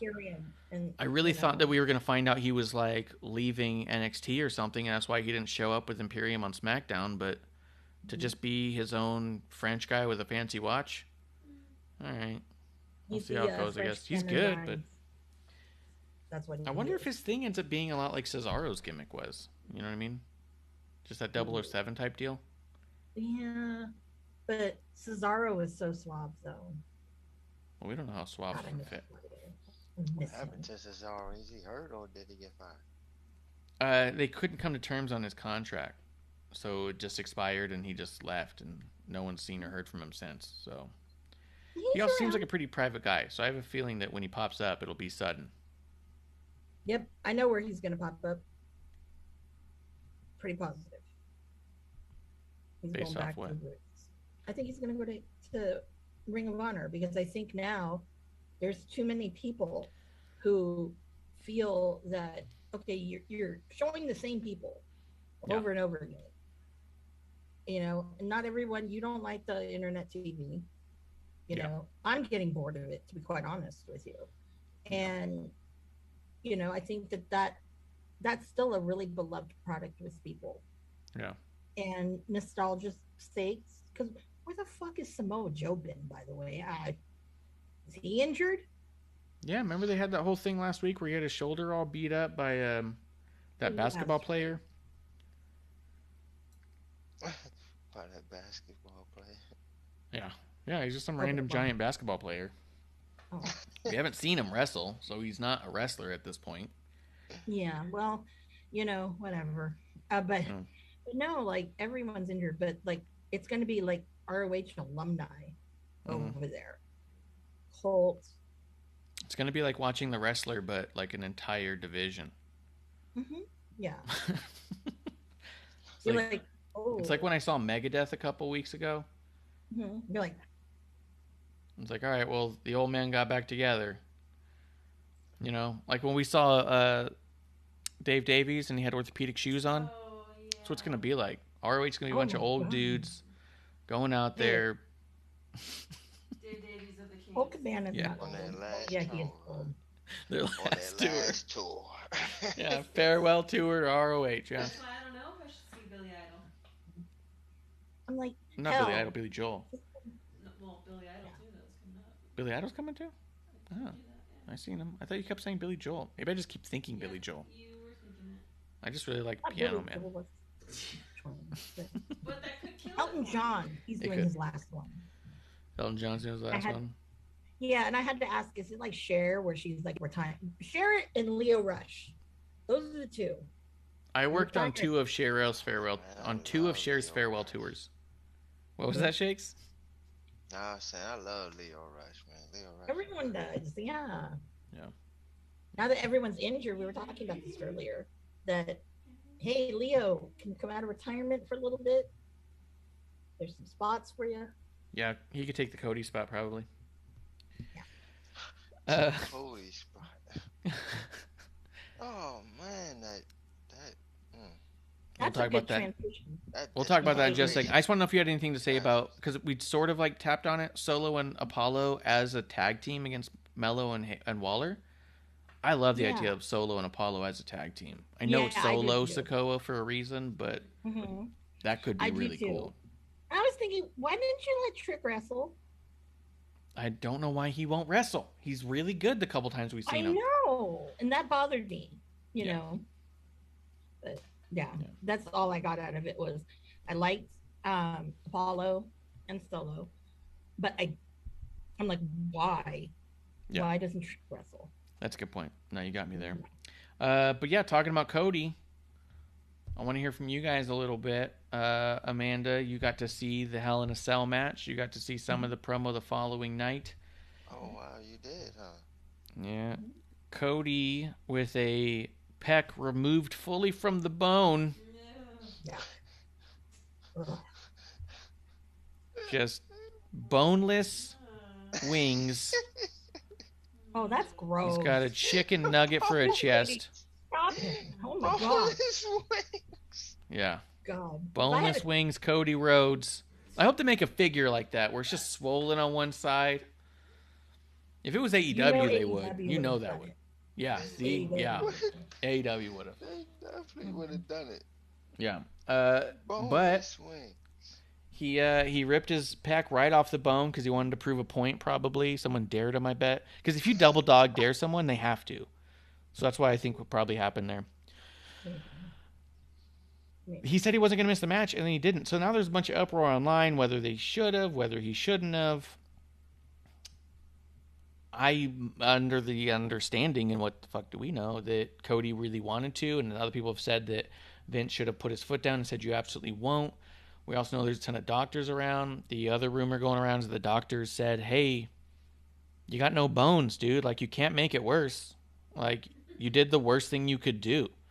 Like, someone can't get more pregnant. You can't rip more bone off of a boneless wing. Like, it's just not there, dude. That's a really out there comparison. But hey. It's a thing. You only need the once. So the impression I got and the understanding I have is that his injury was so severe that it couldn't be worse. So then it just came down to how much pain can you handle and for why, right? And Cody went out there, he did it. He had the match. you could some people were still trying to say it was makeup, where you could see the swelling. Like one You could arm see was jacked. swelling, and Yeah. it was turning color. So Yeah, that's it was getting where- worse as it went. Yeah, it wasn't like rubbing and- off. It was getting worse. No, and Looked then like the one other arm was in a thing puffy is- jacket. Yeah. But it's funny because if they did make a figure, if AEW had made a figure, Yeah. they'd have to come up with a technology that it changes color, like a mood ring. Oh, like you know how you have those little like toys where it's like a little dog, you squish it and like poo kind of comes out jelly like and back in. They could have put that kind of thing in the figure so it's like squishy but like colors in it, so it kind of like bruises more. Jake's getting all mad. Jake's like, "What are we doing here?" I'm like, I hope he's not one of our sneaky wrestler listens. Sneaky wrestlers who listen. Well, if it is, I hope he's taking notes. Amanda, what do you think of Hell in a Cell with Cody versus Seth? And then I want to hear from Shakes. Well, for me, the first thing I saw when Uncle Dave tweeted about Cody's injury, I'm like, oh, that was a gutsy move because aren't you on somebody's payroll? You and Alvarez, but whatever. So, and of course, I'm curious because, this is a big, it's a big deal. It's the third one, and, we all know why Cody went to WWE. Fulfill his destiny. It was destiny, and he needed to prove himself. Yes. And God damn it, I'm sorry. That was just amazing. From not because, okay, he was injured and had a chicken cutlet hanging off his body. That's so graphic. Oh, Marsh. Oh. Next time I go to the grocery store, I cannot walk near the meat department. I'm like Cody. Yeah. Yeah, I'm like, oh God. But what I really I got out of it, there were two things. Well, actually, no, three things that I got. Is I know when Cody was in WWE, not WWE, AEW, and even before that, when he was on his indie run, but it was more AEW. Yeah. That had the people who big WWE fans. Oh, he betrayed us. No, he didn't betray you guys. He did other shit before this, whatever, and unfortunately, for some people, it was time, Plus, and if we were saying it from the beginning that he had an insurance Yeah. policy the whole time. The moment he went out there and broke Triple H's throne, we said on our next show, we're like, so Cody clearly is keeping the door open for WWE by building a Triple H story now. He's leaving. Oh yeah, and I'm sitting here like they adopted the whole the Cody elevator that they had in AEW. Cody Vader. They did that. They're letting him bring his his own music. I mean, because I'm sure it cost him a pretty penny, but whatever. Dude, look, I paid for this, guys. I gotta use it. Well, didn't he recycle the jacket, his ring jacket he came in with, or am I like, I don't know, or am I mixing all these Hamilton costumes together? No, his debut in WWE is the newest AEW Cody figure. Like, he wore the jacket there, and then they released his WrestleMania gear on accident because he went and wore it again. I love it. Yeah. The Well, AEW WrestleMania figure. Yeah, and I think, oh, okay. It's like, are you gonna get a bendy? I'm waiting for Cardona to make one of him. I don't They know. could if do Cardona can. Well, 'cause it's swollen looking. Yeah, Cardona would do something like that. Him and Myers. But anyways, when he came out, just the crowd, I was shocked. To be quite honest with you, I was taken back because I'm like, whoa. He never, from my recollection, never had a pop like that. Yeah. Ever. Even in, before AEW was born. And I could damn sure say that when he fought Aldis at All In, he didn't get a pop like that. And I was like, wow, this is really kind of cool. And I was very shocked by it because there were a lot of people who, they shit on, AEW. AEW fans are shitting on him over at WWE. But when you look at it and what he's done, that's a far better program than anything that he did at AEW Yeah. in just a short amount of time. So before we break so- down that concept Yeah. on that, I want to get a little, because I agree with you. I think having that match, he put himself into like a legendary atmosphere that he was Yeah. not quite on. Shakes, what do you think of the Hell in a Cell match? All right. So when they broke the news out, I was watching it on the pre-show, Mhm. right? And I was like, "Am I being worked here?" Mhm. Like, I'm like, hold on. So we not gonna get a main event match? And then right after I asked that, it's like, but he says he's gonna wrestle and he's gonna. And I'm like, wait, what? Yeah. I'm like, hold on. I'm like, no, come on, this gotta be fake, right? Yeah. Like, what's wrong with him? So the match come on. I'm waiting for this too. I'm like, man, I got to see this. Match come on, and my boy comes out in a Dusty Rhodes polka dot outfit, and I'm like, you is so disrespectful. They just said the man is injured, and you gonna come out in his daddy's outfit? Oh That's yeah, that was messed up. good. That's messed up. Right? That's good. So I'm going through these motions, bro. And then he comes out. So I'm like, okay, I'm of course you looking at the arm, you're looking at, okay, where's he hurt at? Mm-hmm. And you're trying to see, any gingerness in how he's moving.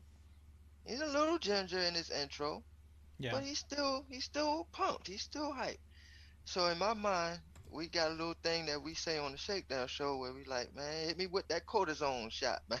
You know what I mean? When football players, hit me with that cortisone shot, doc. He had probably And 7 of them. Right. He had to, and that's what I thought immediately. I'm like, oh man, he cortisoned up, bro. Yeah. Right? Mhm.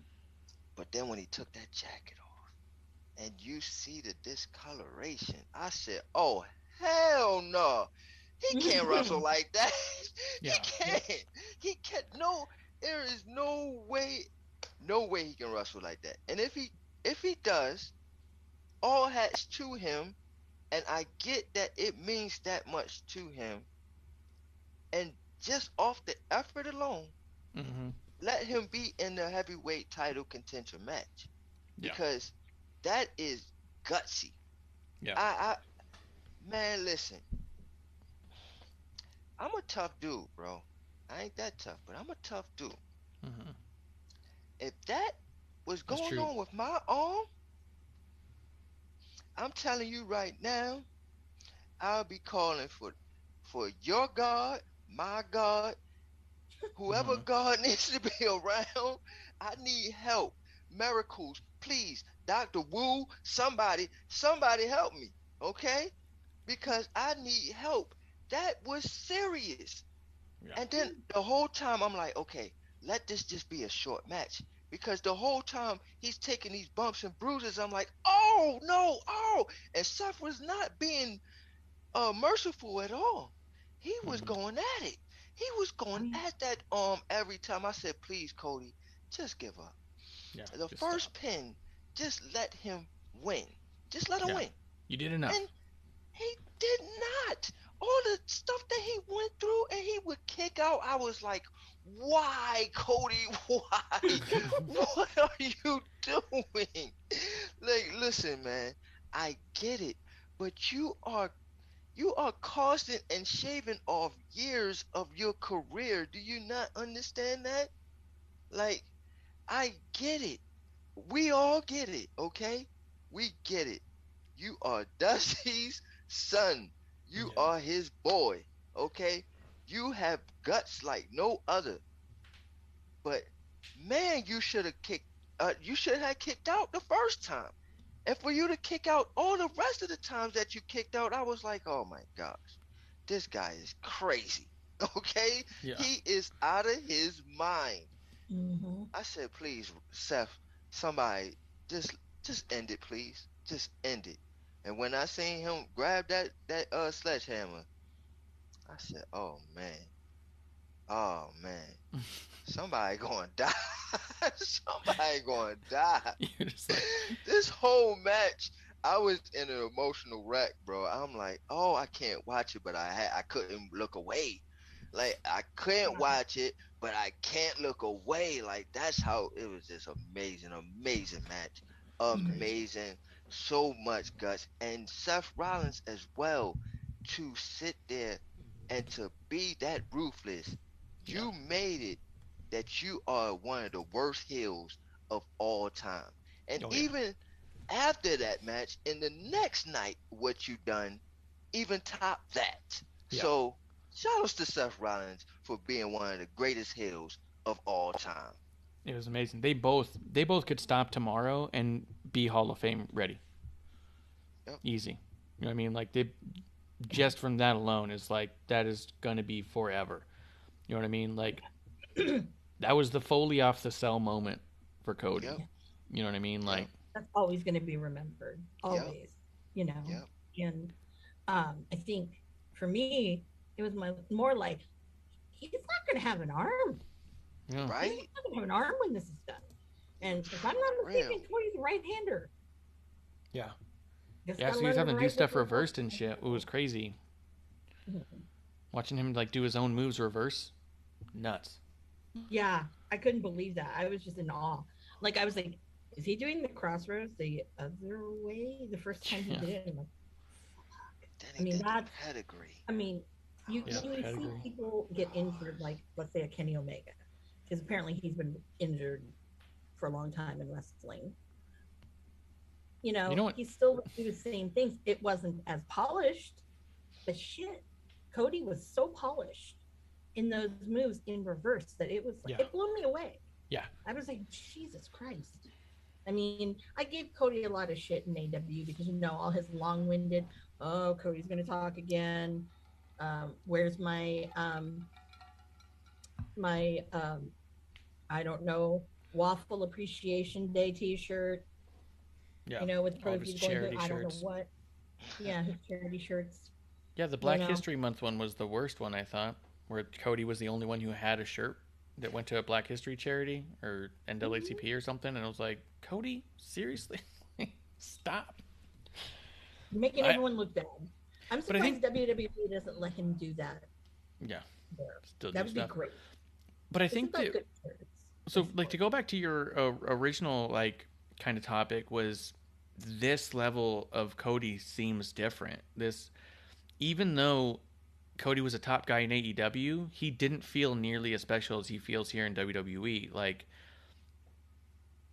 he also clearly needs checks. He clearly needs somebody to bounce ideas off of. So I think kind of Cody's success in WWE is kind of highlighting issues that AEW has, where if you had somebody with this amount of talent, this amount of ability, all of this was within him.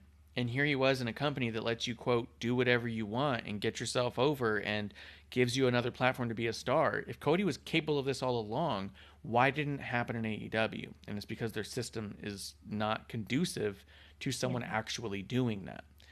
Because the system also needs somebody to say, you know what, that might not hit the way you think. Let's reword this. You know what I mean? Like, it is just a free-for-all, and left to your own devices, it's throwing at a dartboard every time.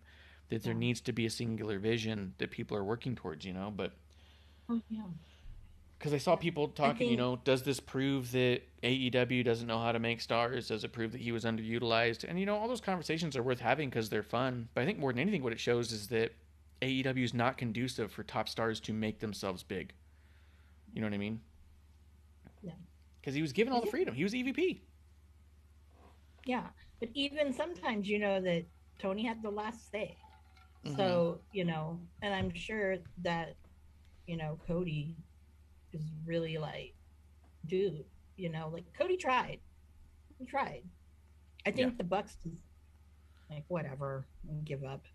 Let's just do our own thing, But Cody, I think, and this whole thing, when you look at AEW, I think toward the end of his run, and I've said it before, is it got stale for him. Mm-hmm. You know, and when you can't do really what you want to do, it's not about, oh, he couldn't win a title there anymore. No, it's not about that, because he had some really creative ideas and there were some great things that came out of it. But I think that he kind of realized that it's time. Mm-hmm. The shelf life on this is kind of, right now, it's kind of dead in the water. I've noticed that since then we don't see his brother as often anymore. Oh yeah. So I don't know, but I really do feel that I think when he was first in WWE, it just was, oh yeah, you're Dusty's son, Yeah. over, right? And I think they totally underused him and undervalued what he had. Yeah. Fast forward to when he left and he had his grand tour of, he did PWG, he did, New Japan, he was doing X, Y, and Z. And I think that it was great because he was getting another outlet to be creative. Because Yes. I will say that the best times of BTE was that era, the Cody, Hangman, Marty era. Rest in peace. That time, it was great. He was because funny on it. I've seen clips from it, and Cody was funny on it. Oh yeah, it was funny because I was talking to him about one of them, and he's like, I know you like Marty. He says, let me tell you. He's like, it gets old when I said he's the one who fucks up everything, so we have to do like 27 different takes because like Marty fucks it up, and I'm like, hey mom, don't be like that. And he goes, no, it's true. Okay, yeah. So He good. said, the boy band one? And I go, yeah, I loved that. And he goes, yeah, no. He said that was like one of the worst days of his life. So good. And I loved that. So I wish I could find that shirt again. Because I'm a big boy band nerd. Yeah. But yeah, Cody's at a new level.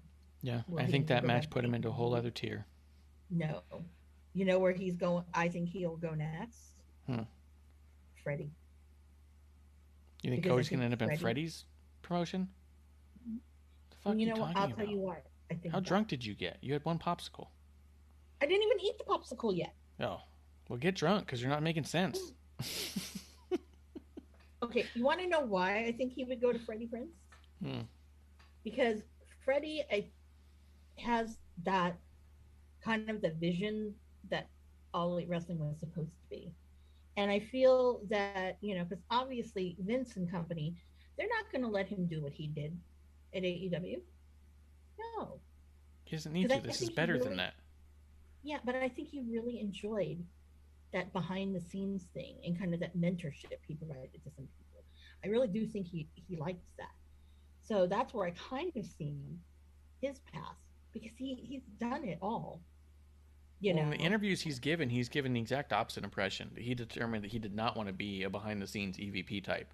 They even asked him in one of the media scrums, they said, would you go work in NXT? He goes, not as a coach.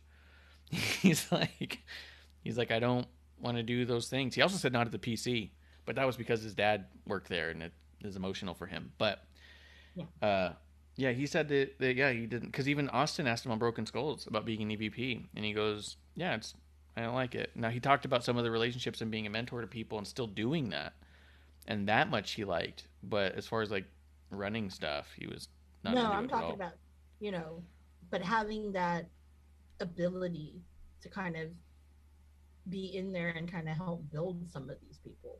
You know what I mean? I mean, especially because, obviously, Yeah. Freddie wrote for WWE, and I mean, and But- he's such a passionate fan, and not like this rabid fucking coked up person who, Yeah. But I it's think like, that's completely off topic Yes. because the thing is Cody's signed with WWE for a while. He's on this huge trajectory, and you're saying in 10 years or so he's going to go work for Freddie Prinze.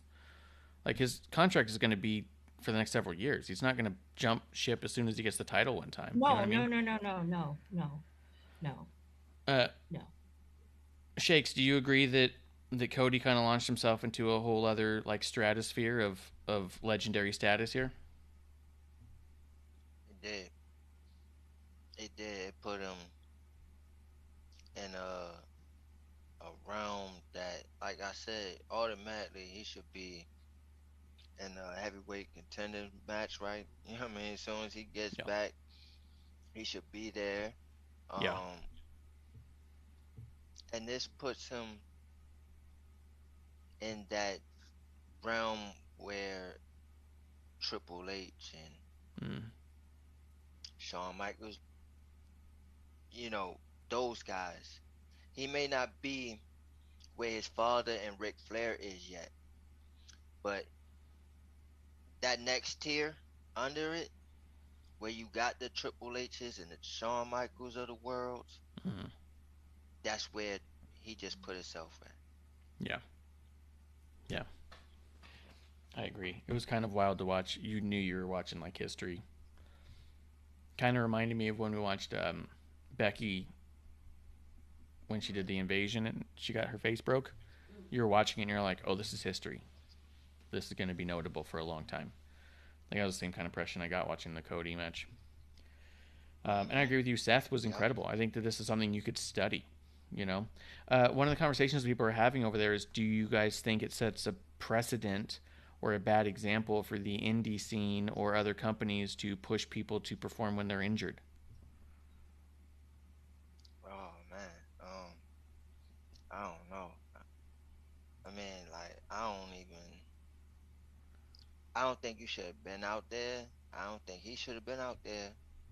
Is what I meant to say, but like, you cannot shave years off your career the way he did that. Like, I mean, it's commendable, and like, yeah, we putting him in that status because of it, but like, that's why we're doing it, is because he just jeopardized a legacy to make it a legacy, right? Like, yeah, high risk, high reward. Like he just put all his chips in.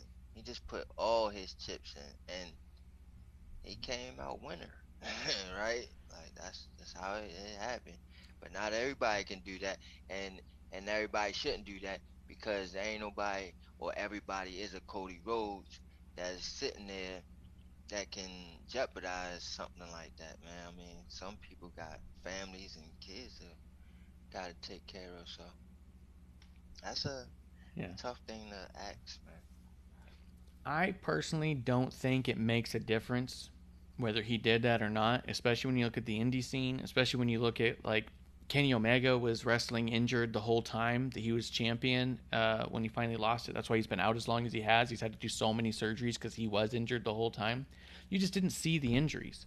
Undertaker is obviously an old school guy, and it was a different era and time, but he went into Hell in a Cell with a broken ankle, just taped it up, like, the legacy of that stuff happening already is prevalent. And then I don't think for a second that Cody Rhodes going out there with an injury he couldn't make worse in wrestling does not change the fact that there's a lot of these guys doing deathmatch with broken light tubes and staples and razor blades and making ground beef out of their back, which is actually dangerous and actually painful.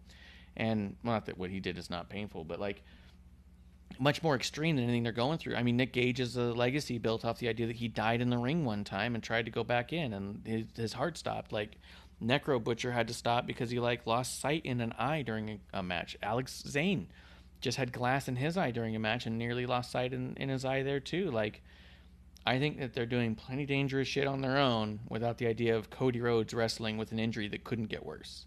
And that's my thought on that narrative I see out there. I'm all like, seriously, you guys are concerned about Cody with the torn pec when all these death matches are happening, and you guys go, but that's pretty cool though, right? Or I think my favorite. It's a worse look when you see them cut themselves on AEW TV because the camera catches it. You're like, oh, he's literally cutting himself. Like, that's way worse in my mind. Go ahead, Amanda. What were you saying? I was gonna say, you forgot the one with Janela. What made Janela, like, get notoriety the spot he did with uh was it Danzig? I think it was Danzig.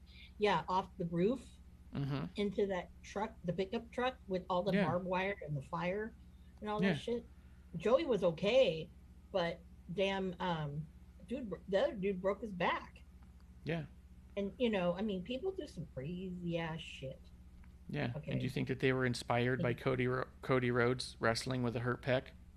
No, You know what I mean? I Like, mean, people, but for some reason, people are inspired by Phil and his little fucking broken toe. Yeah. Figure. Yeah. Yeah. he stubbed his toe. He stubbed his toe. And all those Punk. memes are great. So if you have Yeah. a meme, people, or seen one about Punk's toe and Cody's pec, shoot them my way. Yeah, they've been That That hysterical. was another thing, right? That I actually thought about too. Hmm. When the match was going, cause I was already upset that CM Punk will be down for a little while, right? With being that they just gave him the belt. So now, when I heard Okay. that Cody done hurt himself, I'm like, dang. But to see him wrestle and the way, with that, I'm like, wow, is that like a little jab? Like, look, Mhm. yeah, I mean, my darn arm is freaking purple, Mm-hmm. and you sitting there talking about a stub toe. Yeah. Dude, I laughed so hard. Wow.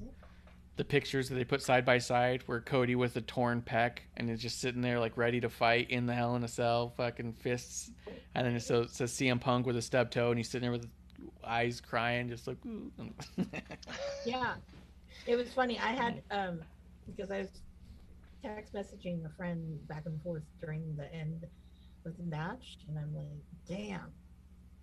During the end, like toward the end of the match, and I was like, damn. I said, Cody's is that pec and that arm. I'm like, it's horrible because we're watching this thing swell and turn colors, that aren't a good color. They shouldn't be on It people. was disgusting. Yeah, Just and like yellow and and yeah, it was nasty. gross. I mean, yeah.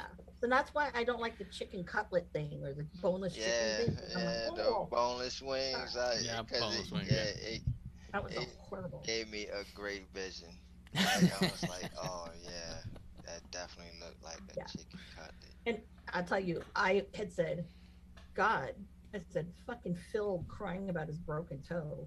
This guy's got a fucking big part of his body that's just like kind of hanging there. I think I Right. don't know where it would go, but I'm like, what? Are you kidding me? And It's then, amazing. of course, like, I don't know how I timed this, but I had filmed a video for my friend. I was going to say, yeah, wah, I broke a toe. CM Punk. Look at fucking Cody. Yeah, but I happened to catch the pin. And I'm like, wow, Punk is Yeah. toe. And it was in Chicago too, so I thought that was very apropos. Yeah, it was That amazing. It was like, you fucking broke a toe. Mm-hmm. What a fucking diva. Yeah. Anyway, Cody's like, I'm not going to miss it because I love this too much and it's a privilege to perform for you. Right after That's CM another Punk's all thing. like, hurt my toe and I'm gonna be gone for a long time, guys. That's another thing. Just real quick, Yeah, it just reminded me of something that I did want to talk about. hit it. I think, not that I think, I know, right? That what's your boy that with the jokes? Madcat. Madcap Moss, yeah. He dropped the ball. What? He dropped the ball on the pay-per-view. And I'm gonna tell you why, right? Why? In that match where he's going at him, he's beating up Baron Corbin. Chicago wanted the table so bad. I mean, they were screaming for it. To the point, it is the thing. Baron Corbin, he pointed it out at first. Like, he took the table out and they was like screaming, like, yeah, it was like an uproar. And then he was like, you ain't getting that, right? And that's a great heel thing, right? That was Yeah. awesome. That's why I say he dropped the ball because Madcap was supposed to bring out the table, right? And I'm bringing this all up for a reason. I know So, exactly where you're going, and I love it. Keep going. so he brings the whole time they yelling and screaming for a table that whole match. They're like, tables, we want tables. And Madcap even acknowledged it, like, oh, I ain't gonna give y'all a table right now. I'm just gonna keep on whooping his ass right now. Like, he said it. Yeah. And I'm like, bro, you dropping the ball, bro. You like, you will go so over if you could just grab a table. Just grab a fucking table. They yelling and telling you we're trying to put you over. Grab the fucking table, dude. He didn't do it the whole match. And then he ended the match and still didn't bring out a table, right? So I said, wow, Madcap, you dropped the ball on that one, right? But then the next match, or I think it was a match afterwards, whatever. It was the Seth match. In the cage, Seth finally brings out the table, and the crowd goes bananas. And I said, see, Madcap, that was what you were supposed to fucking do, man. So much so that when he brought up the table, they started chanting, "Thank you, Seth." And producer lady was watching. She's like, "What the hell? Like, they want him to beat up Cody?" And I was like, "No, they just want a table really bad. Like, it's stupid." Wanted a fucking table. But you're right. If Madcap had brought out a table or two, then by the time Seth did, they might not have popped so big because they would have already seen it. They wouldn't have been saying "Thank you, Seth." They would have, "Boo, don't hurt Cody." That moment, them getting it kinda made them not feel so bad about the arm. He was like, all right, well, just let him go through a table just one time. Yeah. Just one time. You know? Don't hurt that bad. Yeah. And I think AEW fans are desensitized to the tables because it's like, when did they not bring a table out? Right. Which might be why the Chicago crowd was so rabid for the table was more over than the match at that moment, right? Exactly. And it could be because that they're so used to having so many AEW shows where they have 6 or 7 tables a night that they're like starved for the table because they think that wrestling is tables. You know what I mean? Like, they're having to learn that it's a little different sometimes. Only because I didn't notice. But was pro wrestling tees in the first 2 rows? Probably not. Why? They don't have the company. Yeah. No, they don't belong there. Yep. I'll be honest. I mean, I don't know if there's anything else on the Cody thing you guys wanted to hit on. I wanted to have those conversations with you guys. Yeah. Yeah, man. I definitely wanted to have that conversation because when I seen it, I said, man, I can't wait to get on Wrestling on the Rocks to talk about this. It was insane. Crazy. I have a new respect for Cody Rhodes that I never had before. I think we all do. And I'm like, because I've met him, like bunch of times, several times. And he's always been like, I noticed right away. I kind of like the first time I met him, I'm like, he's very humble. Like, you don't see that in a lot of people because there's some people on the indies they're not humble. There are some people on AEW especially a who are wrestler's humble. kid, man. You know what I mean? They've been in that lifestyle all their lives. Yeah, and I just was blown away with it, and me too. like I said, it was something I think that was very special that can't be recreated, and I think he's fucking lost his mind going out there doing it. But you know what? It was wonderful, and Seth was very classy.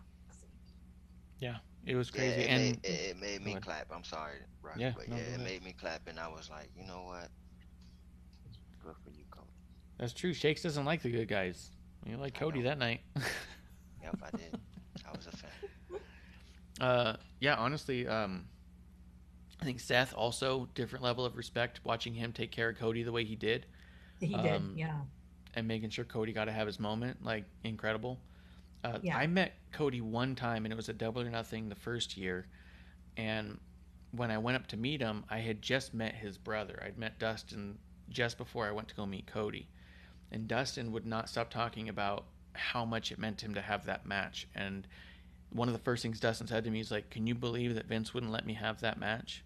And I was like, "What?" and I was like telling him how much the match was powerful to me. And he goes, I pitched that match almost exactly the same way to Vince year after year. Every year my brother was there. And Vince just said that people don't want to see two brothers fight.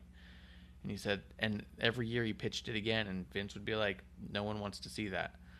And he goes, well, we just proved to them somebody wants to see it. And I was like, it was incredible. And I was like, it was WrestleMania worthy, no doubt.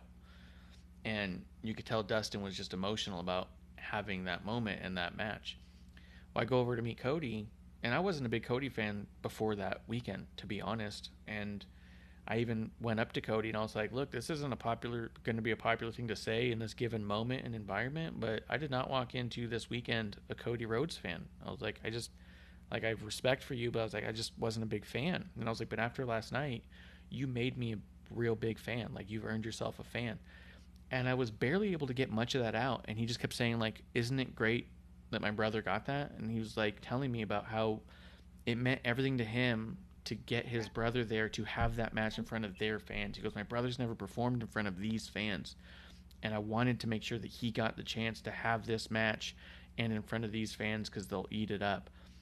So Dustin's talking about how much the match means to him. I'm trying to tell Cody how well he does his job of winning over a fan, and all he wants to talk about is how much it meant to him to give his brother the match. Like, I was like, holy shit, like, this dude did not want to talk about getting a fan. He wanted to talk about making his brother feel good, you know? Like, it was crazy. That's pretty awesome. Yeah. I don't have a ton to say about Dynamite, if I'm honest. It was pretty lackluster. There was some all right stuff. But, I mean, to be honest, Moxley versus Kyle O'Reilly for a number one contender spot, did anyone think Kyle O'Reilly had a shot? No. Let me get this straight. Kyle O'Reilly won the Battle Royal. Yes. And the Joker, the surprise entrant for the Battle Royal, was Andre El Idolo. And when he came out, Excalibur tried to play it off like he'd been gone for years, and I didn't realize he was gone at all. He was gone for 2 weeks? Because, I mean, the problem is the company has a history of not putting people on TV for long periods of time, and then you just hear about how they were on YouTube, so you don't know. So when someone's gone for 2 months, you don't know. Exactly. You don't. But really don't. You don't realize it. Right. Yeah. Fair, He was gone. Yeah. I was like, okay. Here, since, on the last Double or Nothing, you saw that piece with, Andrade and Roosh. Right. So Exactly. I was expecting Roosh to come out with him. The whole, That's true. I'm trying not. I'm like knocked into something right now. I'm feeling accident prone. Yeah. Boy, that popsicle was strong. 'Cause he said he was gonna he was gonna bring somebody into the Andrade family office or something. No, they're gonna do it's going back to being Los Ingobernables, the original. Yeah. Yeah. Maybe they'll recruit someone else who's I don't know who they would, but yeah, I think at Forbidden Door we're gonna see LIJ versus LIJ. I have a feeling. Yeah. Yep. Yeah. And if it happens, I did not book it. I'm not on Tony Khan's payroll because if I was, there'd be Just certain that people predictable. and certain people who would not be hired. But anyways, yeah. But this whole show felt really messy. Like they're trying to force this forbidden show to mean something, but it's not with people who we know much about or seeing them do anything. Like, so when Phil broke his toe and he did the crying speech, and then Tanahashi with the good hair came out, I'm sorry, but I do not want to see the ace have the fucking job for CM Punk. I'm sorry. No. Absolutely not. No. I have to, you have to draw the line somewhere. And that's where that line is drawn. Because I'm like, this is a man who's very legendary. Yeah. Although I think his hair is more legendary than the man himself. But I just, but now he's out altogether. Yeah. So I'm like, thank God. Thank God for your broken old toe. So, but that battle royal was weird. It was a mess. I think what it had done is it made Eddie really look like a bitch more Yeah. so. It's like, why do you keep like he's like Charlie Brown, okay, at this point with the football and Lucy. He thinks he's gonna do it now, and then nothing. Yeah. And that's getting old. Yeah. The old, little guy throws the big guy over. That's old. Yeah. What did we get? We got another like WWE type of match, which honestly I didn't even watch the main event because I was like, really, Kyle O'Reilly? I mean, as good as he is, that's a boring choice. Well, what was also stupid is when they announced it was going to be Moxley versus a Battle Royal winner to go into Forbidden Door against one of the two NGPW guys, everyone said, oh, well, obviously Moxley's going to win. I wonder who they're going to put him up against. And then when it was Kyle O'Reilly, everyone was like, yeah, of course he's not going to win. Like, there was never a moment where people didn't know Moxley was going. Yeah. You know what I mean? Especially given that Moxley was number 4 at the time when he was announced. And then they just put his name at the top of the list after that. Like, yeah. Well, I don't know. Everything in here was a mess. The promos were all a mess. Well, with the Battle Royal, I really honestly, and especially because he had a decent run at Best of the Super Juniors, is I thought, and when Wheeler Yuta was one of the last 4, I'm like, really? Like, I didn't notice he was in there at all until he was part of the last 4. Yeah, and I mean, and I just was kind of like, okay, you have 2 people who, have kind of a boring style, and I'm like, they're not going to put the Blackpool whatever the hell they are against each other right now. No. So, but Kyle O'Reilly, I mean, yeah, I'm still shocked by it. It was very messy. I think a lot of people were trying to do the whole Kofi spot, and it either failed miserably or not. Yeah. And yes, Eddie Kingston did spank Starks' ass. I don't blame him. I would have done the same thing. So shout out to Eddie. That was probably the best thing he did in that whole. Should I even watch this episode? No. Honestly, I don't think so. Even the Eddie Kingston promo wasn't very good, and it was crazy. Awful. It was flat. That was probably the worst one I've heard him do. Stokely Hathaway didn't do a very good promo either, and he typically does. Nope. No, he did not. My night. Yeah, he did not. Buddy and Pac was okay, but it felt like a match we've seen before, even though we probably haven't. Yeah. Because both those guys did the same thing that they always do, so it felt like something we've seen. The only thing that was kind of interesting was seeing Julia Hart with them. That was kind of. I didn't even notice her. Well, you saw her more so at the end, but not really in the beginning. But I believe you. It was very interesting. I believe you. Yeah. Trent Beretta was not cutting a very good promo, but FTR comes out. No, that Trent Beretta promo was awful. I felt so bad for him. Ospreay comes out looking like Logan Paul. Oh, okay. First of all, I'm so fucking pissed. Okay, we all know Ocean Spray. I did not know until I looked at Twitter and my friend had wrote, "Oh, I hope Amanda's not watching," right? And I'm like, "Don't spoil it for me, right? I'm working late." And then someone opened the bag. They're like, "Holy shit, Amanda, your favorite wrestler! Look, it's." I just was like, oh. So it kills me, and I'm going on this soapbox for a minute. It kills me because 1, Ocean Spray is a problematic person. Number 2, one of his little, whatever they call it, United Empire or whatever, he's got another problematic person, TJP. Mm-hmm. So you've got these 2 who are known to do not so great things, but yet the superior Brit is still on the shelf. I just no. And the way they talked about that new belt, I have a feeling they're going to give it to him. Yeah. And Tony Khan, I swear to God, if you're listening or anybody who's affiliated with him, that's the wrong move. You've done some stupid shit that I've forgiven, but this shit, It's unforgivable. I can't. I can't. I don't care if leave him in Japan. Okay. I don't like this like US tour he's doing. Okay. I don't. I really don't. So people, just let him, don't bring him out here. Okay. Don't. But I had a feeling he was going to be here because his Cobb and I almost called him Ken Corn Khan from the pro wrestling from Nintendo, but that guy was, yeah, no, Yeah. no, and I will get off my soapbox because I know a lot of people enjoyed it, seeing Ocean Spray there. I, for one, no. Yeah, I couldn't care less about seeing him there. Adam Page versus David Finlay. I couldn't even really pay attention because it was That just was kind of awful. it didn't seem like much really anything. They had a bunch of commercial No. breaks. Adam Cole cut a bad promo. Mm-hmm. The other thing that's weird is this. So I'm also wondering if I want to say like something potentially good about it is Hangman Page's promo was a lot of like, hey, I'm not going to get a title shot.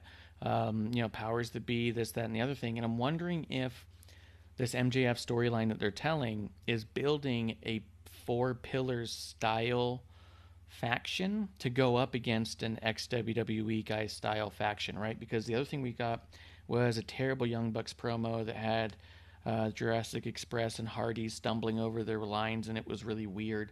But Christian kept, taking control, and Jungle Boy kept being like, "The fuck is wrong with you, Christian?" I could see a Jungle Boy, Page, MJF, and I mean maybe even Wardlow if the chip stacked right, to be this sort of like 4 pillars But who would be the to fourth take down. pillar? I don't know. I mean, I Darby's got personally no reason to complain, but that's what I'm saying. Like, you could put them together in a thing where it's like we're gonna take down the CM Punks and stuff coming through here and taking our spots. Like Hangman Page is starting to talk about in a similar way that MJF was talking about. I mean, Wardlow even said that in a weird way that he didn't want the championship because he wants to fight CM Punk, but the winner of the champion will be fighting CM Punk. So it was like, I don't want CM Punk until I can have CM Punk, so I'm not gonna get my guaranteed shot at CM Punk. I was like, what? Like they left all their top stars out of the battle royal and then tried to get them all to go on the mic and explain why they didn't want to be in it, and it was weird. And then you had Kyle O'Reilly with. And then Kyle Orton, yeah. That match was shite as well. The thing that was neat about Thunder Rosa versus Marina Shafir is the match itself was good. Marina got pin drop silence when she walked out.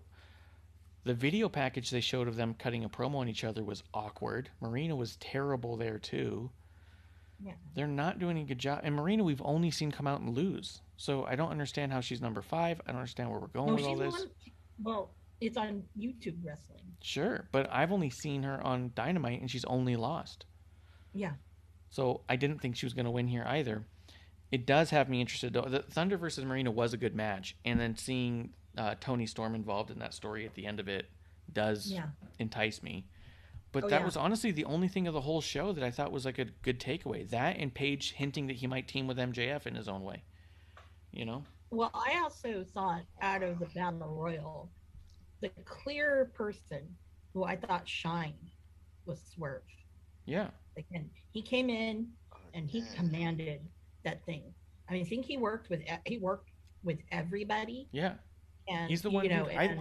I thought it was the Swerve show until all of a sudden he was out, and I go, okay, now I don't know what we're doing. Yeah, and I thought it was stupid the way he went out, but whatever. And I just was like, wow, okay, this was great. And I loved how he turned on Keith Lee. Yeah, that was like fun. every man for themselves. So that was well. Then he tweeted out dead weight. So now it's like, okay, well, you guys just put this badass team together, and now you're gonna break them up. Like, fuck. Yeah. Okay. All right. So. Well, I thought that was weird, and then the other standout for me as well really was seeing how like Ray Phoenix and some of the people he was working with, how it gelled really well. Mm-hmm. I thought it was hilarious. Stark has had his moment where Ray did that 619, and then Ricky was like, "Oh, perfect time. Haven't done it." I thought that was kind of cool, but it was also neat to see how he worked with a lot of the other flippy people that we don't normally see him against. Yeah. So that was another really good takeaway for me, which I thought was cool. And Starks has a hell of a spear. Oh yeah, he missed the one when he tried to come in, Yeah. the Jungle Boy, and he's like, "I'm gonna hit this shit," and he did. Yeah.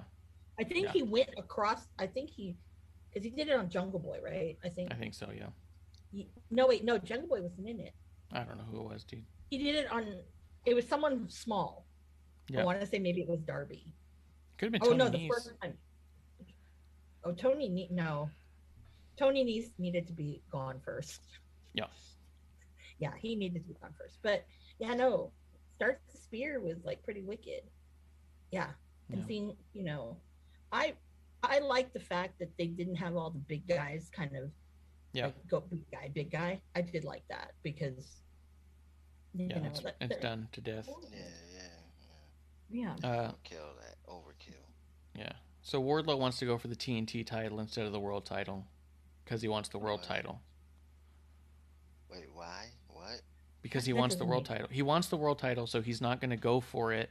He's going to go for the TNT title. Why? Okay. I don't know, dude. That's You what I thought got I out was of it. drinking heavily early. That's what he said. He said, I didn't enter the Battle Royal because I don't want to win the championship until I can win the championship from CM Punk. So I want the TNT title. That's not linear thinking. That's like Steiner, That's Steiner championships. Yeah. Or, with words, it's Steiner words. Yeah. Words with Steiner. Okay. Steiner logic. Yeah. I was like, yeah, I'm still confused by that. Yeah. Now, That's what he did. I don't get it. Yeah. I don't know. Does it make me want to watch next week? I don't know. No, I'm going to see Ocean Spray every week on my TV. Absolutely not. Yeah, it was a really flat week. I'm like, no. Wow. You're bringing this overrated piece of shit on TV every day, every Wednesday or Friday, and I can't see people like, I don't know, who are much more talented, like Swerve all the time, or let's go there. Like, Hobbs. Yeah. And, they love Hobbs. All of those guys love themselves some Will Hobbs, especially JR. I'm like, dude, are you on Hobbs' payroll? Because, damn, he's probably the one wrestler that you can see it's genuine in his voice, and when they do show him on camera talking about Will Hobbs, that's on that roster, and I think that speaks volumes. Yep. You got a lot of good people there. So, and then the only other thing I didn't enjoy was the fact that I'm going to get Roppongi Vice again. I thought you wanted them again. I do. I get them again. Yeah, so why is that a bad thing? It's not a bad thing. I said it was a good thing. Good thing. Yeah. Bad thing is Ocean Spray. No. Yeah. I'm sorry. If you're going to get more TV time than freaking Ricky Starks, I'm sorry. You're fucking boring and dumb and horrible on the microphone. And he smells weird. And he Yes, he does. I think he does. I think he does. I was that close. He didn't smell then, so I don't know. I don't know. And he doesn't put the shopping cart back when he's done. He leaves it. Right. Yeah, he leaves it hanging, and he's probably one of those ones that just leave it and it rolls and hits somebody's car. That's the kind of fucking toilet tissue on the other side. Yeah, he does it on the wrong way. I don't recycle. Yeah. I like them apples. Was there anything else from the wrestling week you guys wanted to hit about? Because I was just more excited. It was weird because as I do think there were some really cool things happening in NXT, but really if Shakes were to ask me what has he got to catch, I'd be like probably Rosie and Tiffany and probably the main event, and that's probably it. The rest of it is enough stuff that's going on that like there was so much fascinating stuff happening watching it that was like bigger picture stuff, which is what we talked about mostly today. Yeah. But then watching like the day-to-day this week was really lackluster. But hey, at the same time, when you're doing 52 shows a week plus premium live events, pay-per-views in AEW, not every one of them is going to be a grand slam every time. Sometimes you just got to have Sometimes you just got to have a page that gets you to the next page. So I'm not saying it's a terrible thing and all these companies are going out of business. I'm just saying this week was not the big week, you know. But I also think that if you know kind of the you know, and are kind of really familiar with Legado del Fantasma, I think that for people who are really into him and their faction, it was an interesting story to see. It was fun. It was yeah, neat. I thought that was great. I mean, if you're not really a person, you know, you might not get it. And the whole, like, when Tony was calling out, no, do this, do that, you know, and everything, and just the look, because this is what I love about Santos, just the look on the facial expressions and everything. It works, man. He needs to be on a bigger level. Yeah. Soon. There's a lot of talent down there that I think is ready to move on, but then who would be on the show? So, absolutely, takes them. Shakes, anything that you want to make sure you got a chance to talk about? Yeah, I got two things. Oh yeah, say it. I don't know what they doing with Ciampa. No clue. It's weird. It's weird what they doing. It's like they're trying to search what to do with him, and that's not cool because all you got to do is just let him get in the ring and let him work. Yeah, that's where he makes magic. So. The theory I saw, because I didn't see the connection until someone else pointed it out to me, because I was like, why the hell is Ciampa just randomly attacking people for no reason? Because it feels like he just randomly attacked Mustafa Ali a couple weeks back. This week he randomly attacked Riddle. Right. The connection there is Miz. When Miz was around, Ciampa was lurking, right? When Miz was not around, Theory and Ali had no issues with Ciampa, right? The theory is maybe Ciampa's like Miz's mercenary. Which could be interesting. That would be cool. That's a really interesting one. Yeah. That would be cool. I like that. And then my last thing, just my conspiracy thing, but I'm looking at the Street Profits and I know that they're going to get this heavyweight title thing going on, right? I think this is when Montez Ford turns. I think it's time. Yep. I think this is when he turns on. Look, man, he's been lifting. He got real huge now. He's a WWE guy on the way now. You got big, you huge, and you great on the mic. Oh, they gonna give you everything now. They gonna give you the works. Yep. And Dawkins is dumpy as ever. He's not putting on the size the way that. Exactly, and it's like he's uncoordinated, discombobulated. Yes. Yeah. He wrestles like a kid on a trampoline. That weird spin into the corner, I swear to God, he has gas when he does it. He's the one dude who takes bumps, and I think he farts when he takes a bump. He's like a whoopee cushion. He just looks like a big whoopee cushion. I don't even think that of Otis. Bumping and farting, chicken cutlets. God, this is such a... And I'm telling you, shit show. If Montez Ford makes that turn, and he's a heel, he'll be a heavyweight champion by next year. I could see it. I have my issues with Montez, but I'm not blind to what is there. Like, I think that the team is done as far as it's going to go. I think it's not building steam anymore. I think this time it's starting to drag, and I think that I think it's shake and bake. Right? You gotta catch the number two's wind so you can be number one. No one's got more wind than Dawkins. Catch that wind, and then slide around. I think that the possibility is there. I think the thing that would keep him, I mean, and people love it, but the thing that keeps him from me to seeing him as a like world champion is the silly bumps. Like when he does the Superman dive and he's going like this, it looks stupid. When he does a dump on somebody on the outside and stands up and dances in someone's face, it looks childish. Right. To me, I go, what the fuck are you doing, dude? Like, you're goofing around. Like, but I also understand that people love it. It makes for GIFs. It gets them trending. I don't like it, but that doesn't mean it's not working. Right.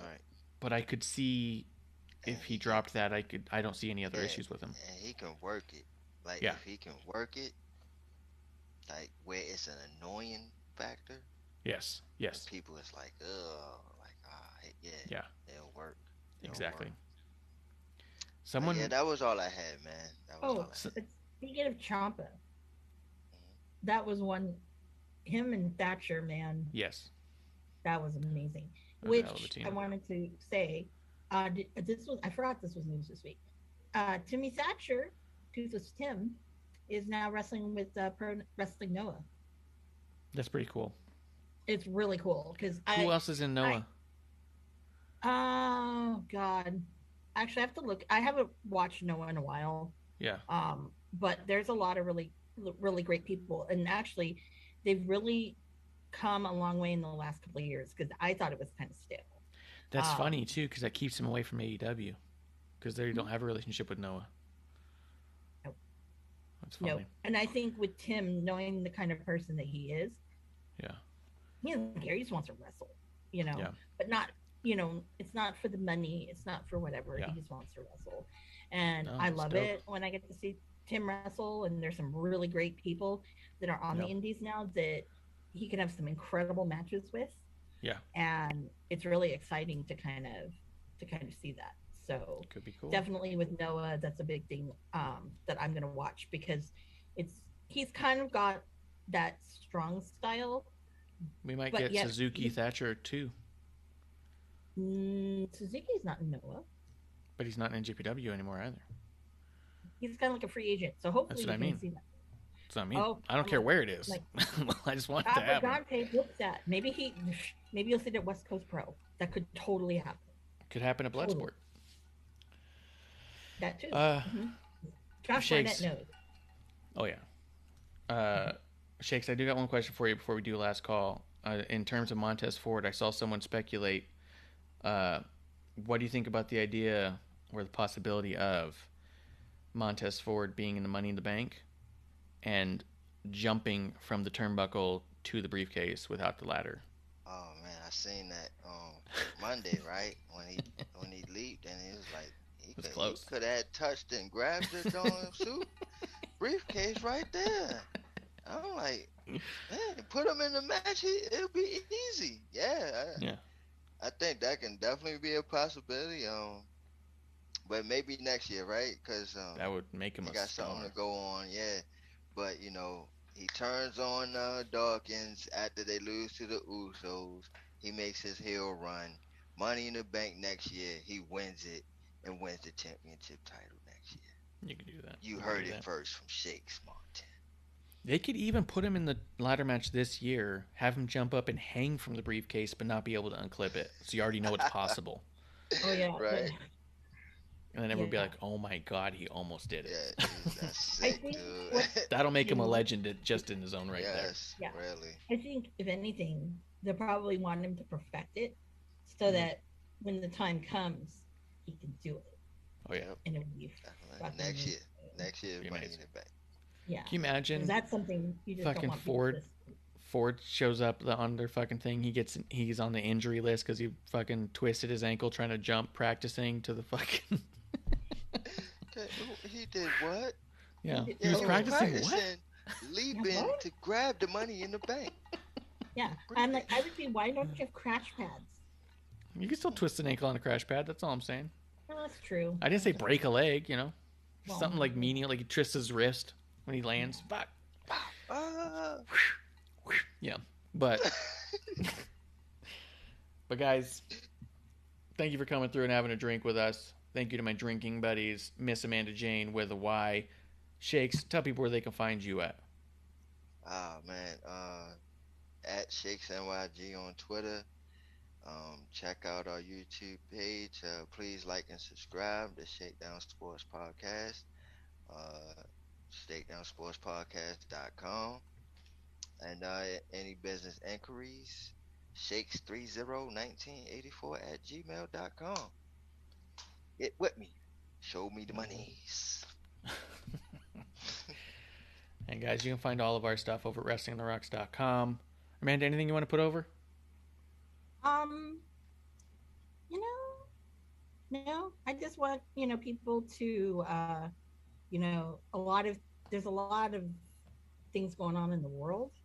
Yeah. So mental health, I'm encouraging everyone to take care of your mental health because, it really can cripple and pretty much almost kill people. So, if you A know new somebody motto. that you're kind of suspicious of, that might have something, I know sometimes people don't like to be called out about that, but I'm a firm believer if, you know, I had mental health. I do have mental health issues, but it wasn't until someone really addressed it to me that I kind of thought back and got really introspective. So definitely, let's do that. And then, of course, for our LGBTQ plus community, happy Pride Month. That's my new motto though, man. If you need help, seek help. Yeah. Mhm. Yeah. Exactly. And there's free resources too. So you know, there's no reason why not to. I mean, hell, you can even download an app and talk to somebody or other people Yeah. for free, like just by text. And it's pretty good. It's anonymous. So, I mean, yeah. Yeah. there's It's that. out there. It's out there. Guys, we'll be back next week right here in the dive bar of the IWC for a brand new episode 1. Guys, that's last call. Cheers. Cheers. Hey, producer lady here. Thanks for tuning in. Continue to support us or buy us a drink by following and putting the I in subscribe on Twitch. Or subscribe and review our podcast on Apple Podcasts or wherever you listen to us. Cheers!